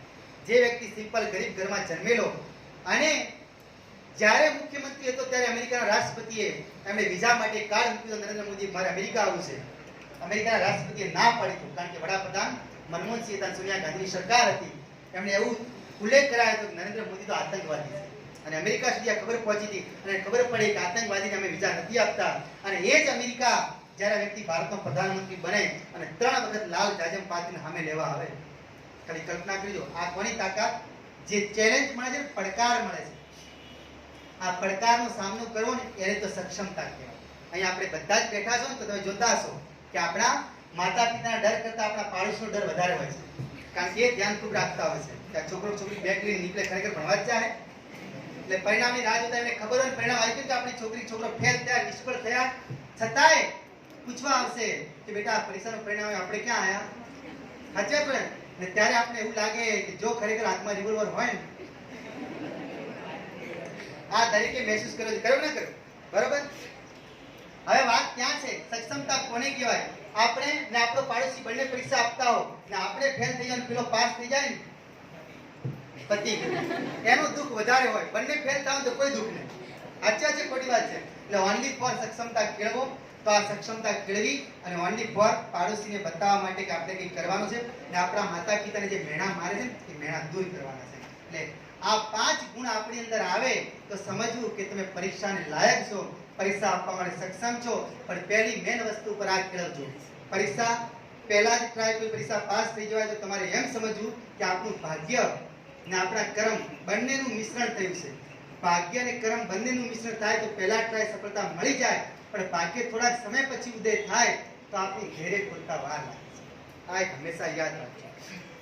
તો છેલ્લા ટ્રાય તરફ જઉં છું અને પૂર્તિ કરવા માટે પૂર્ણાહુતિ કરવા તરફ એક નાની સરખી સ્ટોરી અને એના આધારે કઈ સક્ષમતા આપણે બતાવીએ કે આ તમને કીધું ભાગ્ય અને કર્મ. તો અમે જે ઘણા લોકો માને ને સાહેબ મહેનત ઘણી કરો પણ આપણા નસીબ હારા નથી. આ છે ને બધાના મગજમાં આ જ ખ્યાલ ચાલે. પણ ઓલરેડી મેં આગળના લેક્ચરમાં સમજાવ્યું કે તમે લખજો લખના 2 જ અક્ષર થાય, ભાગ્યના 2.5 અક્ષર થાય, નસીબના 3 અક્ષર થાય, કિસ્મતના 3.5 અક્ષર થાય. પણ આ બધા કરતા મોટી મહેનત છે કે જેના 4 અક્ષર પૂરા થાય. રેડી? એક નામ સાંભળ્યું છે તમે? વિક્રમાદિત્ય. ભારતના ઇતિહાસમાં મહાન રાજા થઈ ગયો વિક્રમાદિત્ય, જેના નામથી આજે કેલેન્ડર ચાલે છે, વિક્રમ સંવત ચાલે છે. એ વ્યક્તિ સિંહાસન જે વાત છે એ સિંહાસનમાં આપણે 32 પુત્રીની વાર્તા આવે છે અને 32 પુત્રીની વાર્તામાં એવું સમજાવવામાં આવ્યું હતું કે 5મા નંબરનો દિવસ આવ્યો અને જ્યારે એ રાજા વિક્રમ રાજાના આસન પર બેસવા જાય છે ત્યારે રાજાને 5મી પુત્રી જે હોય છે એનું નામ હોય છે લીલાવતી. આ લીલાવતી સિંહાસન ઉપરથી જીવિત થઈ અને આ સિંહાસન ઉપરથી જીવિત થઈ અને રાજાને એટલું કહે છે કે જો રાજા વિક્રમ જેટલા તારામાં ગુણ હોય તો આસન પર બેસવાની કોશિશ કરજે. 32 દિવસ એની ઘટના બની હતી, પણ આ ઘટના આપણે ખૂબ ગમેલી છે એટલે આ ઘટના ઉપર વધારે ફોકસ કરું છું. લીલાવતીએ વાત કરી રાજાને કે જો આટલા ગુણ તારામાં હોય તો બેસશે. તો એને કીધું કયો ગુણ બતાવ? તો કે આ વ્યક્તિ ન્યાયપ્રિય હતી અને ન્યાય માટે જેને બતાવ્યું એ તારામાં ગુણ હોય તો કહેજે. તો એની વાતની શરૂઆત કરીને એટલું કીધું કે એક દિવસ વિક્રમ રાજાના દરબારમાં 2 મિત્રો એકબીજાની ખાલી મિત્રતાના કારણે સંબંધી પણ એક વાતમાં ઉતાર ચઢાવ થઈ ગયો. એક લઈને આવે છે ભાગ્ય મોટું, બીજો કે છે કર્મ મોટું. આ ન્યાય કરાવવા માટે રાજાના દરબારમાં આવે અને રાજાને વિક્રમ રાજાને કહે છે કે ભાગ્ય મોટું કે કર્મ મોટું? વિક્રમ રાજાએ વિચાર કરે કે આ તો જવાબ ના આપી શકાય. તો કે 6 મહિનાની મને મુદ્દત આપો. 6 મહિનાની મુદ્દત લઈ વિક્રમ રાજા બીજા જ દિવસે પોતાનો દરબાર ખાલી કરીને રાજાને પ્રધાનને કહે છે કે 6 મહિના હું પાછો નથી આવવાનો, 6 મહિના તમે આ સંભાળી લેજો. આ જોજો એક ગધેડામાં એક શેરમાં શું ફેર હોય ખબર પડે. ખબર હે કેમ નામ પડ્યું ગધા મજૂરી? કોઈ કેમ નહીં કહેતું ઘોડા મજૂરી, વાઘ મજૂરી? કે કોઈ ગધેડો આખો દિવસ ગમે એટલું કામ કરે તો એની કોઈ કદર નહીં. અચ્છા ખોટી વાત છે. બિચારો આખો દિવસ માટી પડે. વાઘ તો વિજ્ઞાન એવું કહે છે કે વાઘ 58 કિલોમીટર પ્રતિ કલાકની ઝડપથી દોડી શકે છે. યાદ રાખજો, શેર કે વાઘ 58 કિલોમીટર પ્રતિ કલાકની ઝડપથી દોડી શકે ને હરણ 90 કિલોમીટર પ્રતિ કલાકની ઝડપથી દોડી શકે. આ આપણે લેવાનું યાદ રાખજો. હવે 90 કિલોમીટર પ્રતિ કલાકની ઝડપથી હરણ દોડી શકે અને વાઘ ખાલી 58 કિલોમીટર પ્રતિ કલાકની ઝડપથી દોડી શકે તોય હરણ કેમ એનો શિકાર બની જાય છે? કેના કારણે? હા, મેન વસ્તુ આજે આપણે પાછળ જોઈ લો છો ને વાઘ ક્યારે પાછળ જોતો નહીં, કારણ કે એને ખબર હું જંગલનો રાજા પૂરા જંગલના એક પ્રાણીની તાકાત નહીં મારે અમે જોઈએ. અચ્છા ખોટી વાત છે. એટલે આ પાછળ જોઈ લે છે એના કારણે પાછળ પડી જાય છે. એટલે ગધેડો આખો દિવસ ગમે એટલું મહેનત કરે તો કોઈ ખાવાનું મળે જ ના મળે, પણ વાઘને ખબર હે ખાલી હાથના ટાઈમ બહાર નીકળે એકવાર તો એ પંજાબી કે જે પકોડી જે હાથમાં આવી જાય આવે ના. તો રાજા વિક્રમ નક્કી કરે ભાગ્ય મોટું કે કર્મ મોટું, એ માટે નીકળે છે ભાઈ બહાર. એક રાજાને ત્યાં નોકરી રહે છે કે ખબર તો પડે ને ભાગ્ય મોટું કે કર્મ મોટું. રાજાને 2000 દિરહમ 2000 રૂપિયા દિવસના પગાર કરી નોકરી આપવાનું પૂછ્યું રાજાને. વિક્રમ રાજાને કીધું હું વિક્રમ રાજા છું, એક સારો વ્યક્તિ છું, મારી ટેલેન્ટ ખૂબ છે. તો રાજાએ પૂછ્યું કામ શું કરશો? તો આ વિક્રમ રાજાને ખાલી એટલું જ કીધું તમારા સંકટ સમય કામ આવીશ. લો બીજું કોઈ કામ જ નહીં કરવાનું, ખાલી સંકટ સમય કામ આવીશ. રાજાને વિચાર થયો કોઈ વાંધો નહીં કે આપણે આવા માણસો ખૂબ આવે, ટ્રાય તો કરશો કોઈ દિવસ. 3 મહિના વીતી જાય છે અને પછી આ રાજા સવારે વહેલો ઉઠીને આ વ્યક્તિને બોલાવે છે વિક્રમ રાજા કે તમે કીધું સંકટ સમયે કામ આવશો? તો કે હા. બોલો કયું કામ પડ્યું? તો કે હું રાતે સૂતો તો મારી દેવીએ મને સપનામાં એને કીધું છે કે આજ સવારે 10 વાગે તારે એક વ્યક્તિની બલિ ચડાવવાની છે. હવે જો 9 તો વાગી ગયા, હું વ્યક્તિને શોધવા ક્યાં જાઉં? એટલે મારી ઈચ્છા છે કે હું તારી જ બલિ ચડાવી દઉં. વિક્રમ રાજા કઈ વાત તૈયાર? તમે કહો એમ તૈયાર. તો કે પહેલા સ્નાન કરી લો, સ્નાન કરીને તૈયાર થઈને આવી જાઓ અને કોઈ તમારા શરીરમાં ખાડ કાપડ તો પહેલા કહી દો મારા શરીરમાં કોઈ ખાડ કાપડ નથી. નાઈ તો તૈયાર થઈ ડાયરેક્ટ 10 વાગે પહેલા 9:45 થઈ અને દરબારમાં હાજર થઈ જાય. બધા લોકો જોવા માટે જીવતાની બલિ આપવામાં આવે છે. રાજાએ જેવી તલવાર ઉપાડી તલવાર બાજુમાં ખસેડી નાખી, કારણ કે આ વ્યક્તિનું કોન્ફિડન્સ જોયું. વિક્રમ રાજા કોન્ફિડન્સ જોયું કે આ વ્યક્તિને બિલકુલ કઈ ના થયું, હું તલવાર લઈને ઉભો રહીને મરવાનું છે ને બીજો વ્યક્તિ ના ના પડે કે આ કામ આપણે નહીં થાય. સાચો ખોટી વાત? બસ સમજી જો. એમાં આવું કેમાં પછી કોઈ પછી તો સંકટ સમય કામની વાત કરી ના વ્યક્તિ ગરદન નીચી કરી ઉભો છે દેવીની આગળ, જગદંબાની આગળ, નાના હાથમાં તલવાર પકડી પણ તલવારનો ઘા ચૂકવી નાખે છે. આ વ્યક્તિ ઊંચો થઈને જોવે છે, રાજાને પૂછે કેમ તલવાર ફેરવી? તો કે મારે તારું ખાલી ધૈર્ય જોવું કે તું ખરેખર જે મને કીધું એ કામ તું કરવા સક્ષમ છે. તો વિક્રમ રાજા તમને શક હતો આટલું બધું? તો હું તો રેડી છું, તૈયાર છું. એટલે આને ખબર પડી વિક્રમ રાજાને હું 2 વસ્તુ લઈને નીકળ્યો હતો. જો મેં કર્મ ના કર્યું હોત તો આજે મારું ભાગ્ય મને સાથ દેત ખરા? વિચારી લો, જો મેં કર્મ ના કર્યું હોત તો ભાગ્ય સાથ દેત ખરા? ના દેત. જો આ નટી ગયો હોત ભાઈ તો પગાર શેનો ભરતા 3 મહિનાનો? સંકટ સમય કામ આવવાનું. જો એને ના પાડી હોત તો રાજાનું વધ કરી નાખ્યો હોત, કાં તો બહાર કાઢી નાખ્યો હોત, દંડ આપ્યો હોત. પણ એને કર્મ કર્યું ને તો કોણે સાથ આપ્યું? ભાગ્યે. આ જોજો. ને આજ રાજા ખુશ થઈને એમ કે મને પહેલો વ્યક્તિ એવો મળ્યો કે જેણે આ જે કીધું પ્રમાણે કરી બતાવો. એકાએક દીકરી હોય છે એકદમ યુવાન. આ વિક્રમ રાજાને કહે છે મારે તમારી સાથે લગ્ન કરાવવા. કરાવી દઉં કે ના? જોઈ લેજો. લગ્ન થયા ધામધૂમથી અને કીધું ભાઈ મારા ઘેર વતન જવા માંગુ છું, મારી માં બીજા બધી મારી રાહ જોઈ બેઠા છે. તો કોઈ વાંધો નહીં, દીકરી આપી છૂટા થઈ જાવ, તમે લઈ જાઓ. કેટલું બધું દહેજ ને બધું આપવામાં આવ્યું, પણ તકલીફ આ થઈ કે રાજાની દીકરી બીજાના પ્રેમમાં. આ તો ખૂબ જ તકલીફ થાય ને? રાજાની દીકરી કોઈ બીજાના પ્રેમમાં હતી ને ખબર પડી કે પરાણે લગ્ન થયા છે અને તરત મેસેજ પહોંચાડ્યો છોકરા જોડે કે મને તું લઈ જાય છે. તો પેલા છોકરાએ તરત રાજા વિક્રમ તો એટલું લશ્કરી નહોતો ગયો, પેલા તરત આક્રમણ કર્યું, છોકરીને પડાવી દીધી.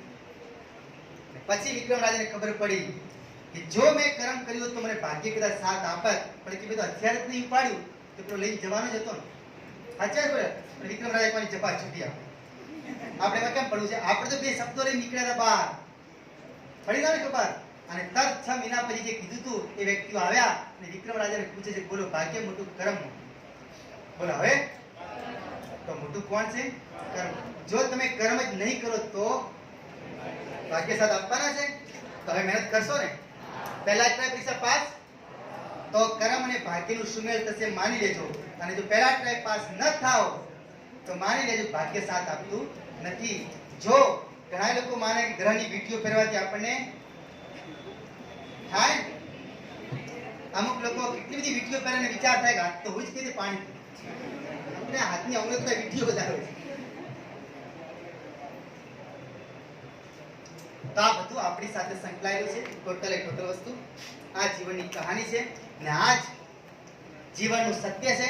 ખાલી બસ આ એટલું છે, તમને કીધું છે આમાંથી તમારે કેળવવાનું છે અને પરીક્ષા માટે એટલું દિલથી તૈયારી કરવી છે કે જે 5 ગુણ લઈ ને આજે જઈને મમ્મી પપ્પાને કહેજો. પેલું તો 55 દિવસ વાળું ખબર હે, આજથી જ ટેક બસ આઈએસ આઈપીએસ. પછી કહેતા નહીં સાહેબ પટ્ટાવાળી મળે તોય વધો નહીં. કઈ આયા હોય તો આટલું 2 કલાક કાઢીએ તો હારું ટાર્ગેટ ગોઠવી જજો. જીપીએસસી હોય કે હારી પોસ્ટ હોય, આઈએએસ આઈપીએસ કોઈ સારી પોસ્ટ નક્કી કરી જજો. જીવન બની જાય. આપણું ટાર્ગેટ પૂરો થયો તો 4:30 નું કીધું, 4:30 સ્પેશિયલ હું બંધ કરી દઈશ. એટલે આજ વસ્તુ કેળવી ને આજથી નિયમ. જો ખાલી કલ્પના કરી જો કે આપણા દેશની અંદર જો કોઈ એનું મહત્વ ના હોત તો તુલસીદાસ એટલા મૂર્ખ નતા કે હનુમાન ચાલીસા બનાવ. સાચે છે ખોટી વાત છે ને? તુલસીદાસે જે હનુમાન ચાલીસા બનાવી આ રામચરિત માનસમાંથી દેવાય. રામચરિત માનસ સાચું હતું એટલા માટે શંકર ભગવાને સહી કરી દીધી, સત્યમ શિવમ સુંદરમ. એટલે આ તુલસીદાસે સ્વયં આપણે શીખવાડ્યું છે કે જે છોકરો કે છોકરી મહેનત કરવા માટે પ્રેરાય છે અને જો ભાગ્ય સાથ નહીં આપતું, કર્મ ને રેખાથી બંધાયેલા છે તો તુલસીદાસે સ્વયં કીધું છે કોઈ જોડે જવાની જરૂર નથી, કોઈ ટોણા ટૂચકા કરવાની જરૂર નથી. આ હનુમાન ચાલીસામાં એટલી તાકાત આપી છે. તુલસીદાસે લખ્યું છે કે ભગવાનને પણ જ્યારે તકલીફ પડી ને, ભલે ભગવાન રામ હતા ભગવાન કૃષ્ણ હતા, રામને તકલીફ પડી ત્યારે રામને જીવન બચાવવા હનુમાનજી આવ્યા અને જ્યારે યુદ્ધ લડાકનું મહાભારત ત્યારે ધજા પર કોને બેસાડ્યા હતા? હનુમાનજીને. તો આ યાદ રાખજો કે હનુમાન ચાલીસામાં એટલી શક્તિ છે, તેની શક્તિનો કોઈ પાર નથી. એટલે બહેનો ને ભાઈઓ, જો તમે તમારા મનનો ટાર્ગેટ પૂરો કરવા માંગો છો તો ભલે કોઈ વીંટી નહીં પહેરો તો ચાલશે, પણ આ એક મહાન વીંટી આ પહેરી લો કે જે તમને તમારા, કારણ કે આજ ભાઈ એવા છે જે આપણે જરૂર છે ને, બલ બુદ્ધિ વિદ્યા આ બધા જ ગુણ આ એક ભાઈમાં સમાયેલા છે. એટલા માટે દુનિયામાં સૌથી વધારે મંદિરો તો હનુમાનજીના મંદિરો છે કે નહીં? એટલે આજે જ મંગળવાર છે, આપણે જે નક્કી કરો આ અમની સમક્ષ, કારણ કે આ પોતે એક એવા દેવ છે કે જે દેવ ભગવાન રામ હોય કે કૃષ્ણની આગળ પણ જઈ શકે. કોઈ પણ દેવીનું મંદિર હોય તો એક બાજુ હનુમાનજી ગણપતિ દાદા બેઠા હોય છે, હોય કે ના હોય? એટલે આ ખાસ યાદ રાખજો. એમને જે કળા બતાવી છે, આ જગતનો મોટા મોટો જે હાર્ટ સ્પેશિયાલિસ્ટ ડોક્ટર થઈ ગયો ને એની ક્યારે આત્મકથા વાંચો એ ખુદ એવું કહે છે કે મારા બેગમાં ખાલી 2 જ મૂર્તિઓ છે, એક ગણપતિ દાદાની અને એક લડ્ડુ ગોપાલ કૃષ્ણની. કારણ કે મેં જોયું છે કે આજ દિન સુધી મેં જેટલા બી સર્જરીના ઓપરેશન કર્યા ને તો મને ખબર પડી છે કે અમુક વ્યક્તિ બિલકુલ સાચો હોય ને તો ભગવાનને ના માનું તો ના પૂજી જો તો વ્યક્તિ મરી જાય છે. પણ જે દિવસે મેં એની પૂજા કરીને બહાર નીકળ્યો છું ને તો ગમે એવો વ્યક્તિ ગંભીર ડેન્જર આવે છે ને તો એ વ્યક્તિ બચી જાય છે. કે આ મને કૃપા લાગી. એટલે આજે બી પેલો હાર્ટ સ્પેશિયાલિસ્ટ પોતાના બેગમાં જ ગણપતિ દાદાની કૃષ્ણ ભગવાનની મૂર્તિ રાખે છે, એમને સ્મરણ કરીને બચી જ જાય છે. છેલ્લો એક ટૂચકો કહી પૂર્ણ વિરામ કરું છું. એક આ હાર્ટ સ્પેશિયાલિસ્ટ જે વાત કરી, આ જ વ્યક્તિ પોતાની ગાડી બગડી અને મિકેનિક જોડે જાય છે અને મિકેનિકને કહે છે કે મારી ગાડી રિપેર કરી દો. મિકેનિક એનું એન્જિન ખોલે છે અને હસતો હસતો મિકેનિક આ ડોક્ટરને કહે છે કે તમે જગતના સૌથી મોટા હાર્ટ સ્પેશિયાલિસ્ટ છો, હૃદયના સ્પેશિયાલિસ્ટ છો, તો તમે લોકોનું હૃદય ખોલો છો અને હું તમારી ગાડીનું હૃદય ખોલું. એન્જિન હૃદય કહેવાય, ખબર છે ને?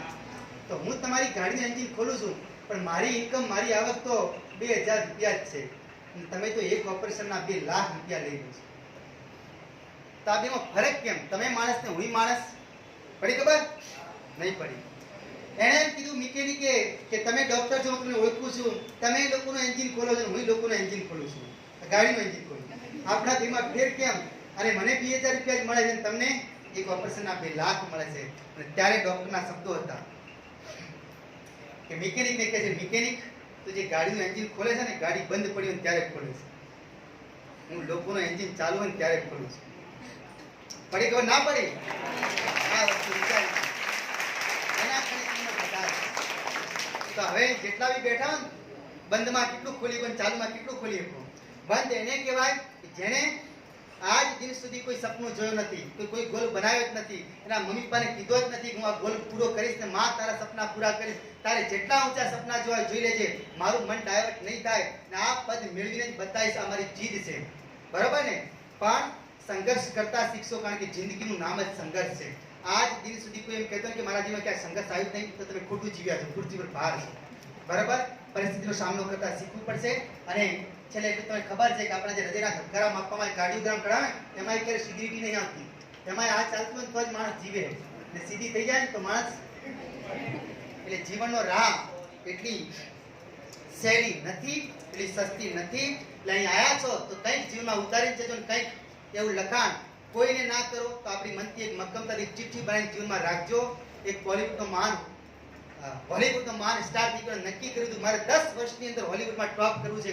એ શું કરતો? એને કોઈ ઓળખતું જ નહોતું, પણ એને શું કર્યું? પોતે જ પોતાના નામથી એક ટપાલ લખી અને પોતાના ઘેર સુધી મોકલાવે છે. અને ખુશ થઈ ગયા, દાખીઓ મારા ઘેર ટપાલ આપવા.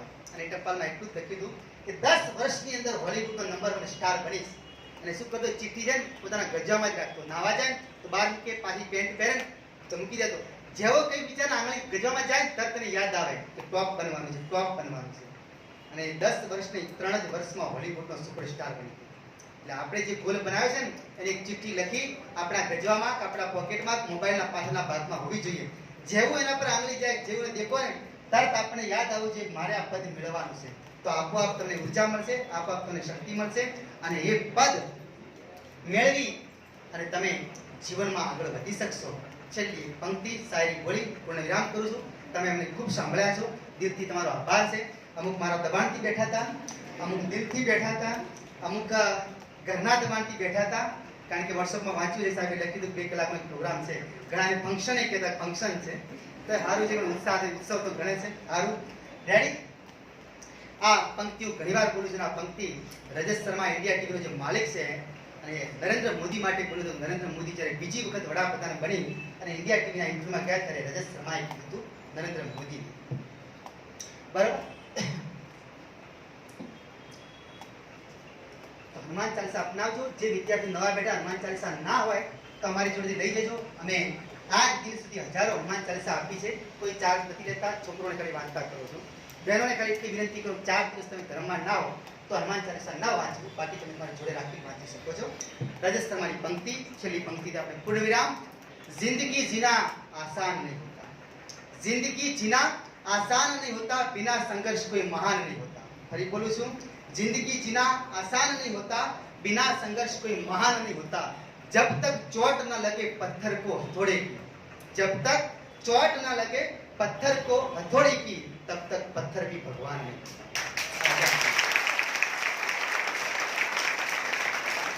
ભગવાન બનવા માટે પણ તમારે કેટલા બધા ઘાત સહન કરવા પડે છે. તો આપણે તો સામાન્ય મનુષ્ય છો.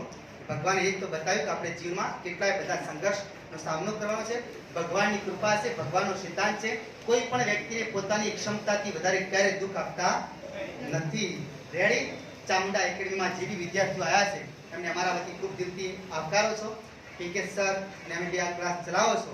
એટલે ભગવાનની કૃપા છે કે 11 વર્ષમાં આજે આ ક્લાસમાંથી હજારો વિદ્યાર્થીઓ જોબ પર છે. બીજી સમાજમાં બીજી ક્યાંય જ્યાં ક્લાસ લેવા જાઓ છો ત્યાંથી કેટલાય વિદ્યાર્થીઓ ગવર્મેન્ટ જોબ પર છે. ગુજરાત સરકારની પોસ્ટ ઉપર આખા ગુજરાત રાજ્યમાં કોઈ તાલુકો એવો બાકાત નહીં હોય કે ત્યાં અમારા ક્લાસના સ્ટુડન્ટ ના મળે. એટલે અમને ગર્વ છે કે 2018ની સાલ જુલાઈ મહિનાનો નવનીત જનરલ નોલેજના અંકમાં અમારા ક્લાસનું નામ છાપવામાં આવ્યું હતું. એમણે સર્વે કર્યું હતું કે આખા ગુજરાતમાં ગરીબ ઘરના લોકોને સારી પોસ્ટ ઉપર લાવનાર ચામુંડા એકેડમી છે. એટલે અમે તમને વિનંતી કરો કે તમે તમારો ગોલ. ઓકે, જય હિન્દ, જય ભારત. અને વિનંતી છે કે અહીં આવ્યા છો તો તમે કંઈક મેળવીને જાઓ અને એનો રિપ્લાય અમને ટૂંક સમયની અંદર અઠવાડિયામાં મળવું જોઈએ. સાહેબ અમે કયો ગોલ નક્કી કર્યો છે ના પાર કરી બતાવશો. જ્યાં અમારી ગાડી અટકે ત્યાં અમને કહેતા રહેજો, અમે તમને દિશા બતાવતા રહેશો. પણ તમે ગોલ નક્કી કરશો તો. બાકી તમારે અમદાવાદ જવું, તમે ધાનેરા થરાદની બસના ફાંફા મારતા છો, અમદાવાદ નહીં આવી ગયા. તમારો ગોલ એક નક્કી હોવો જોઈએ.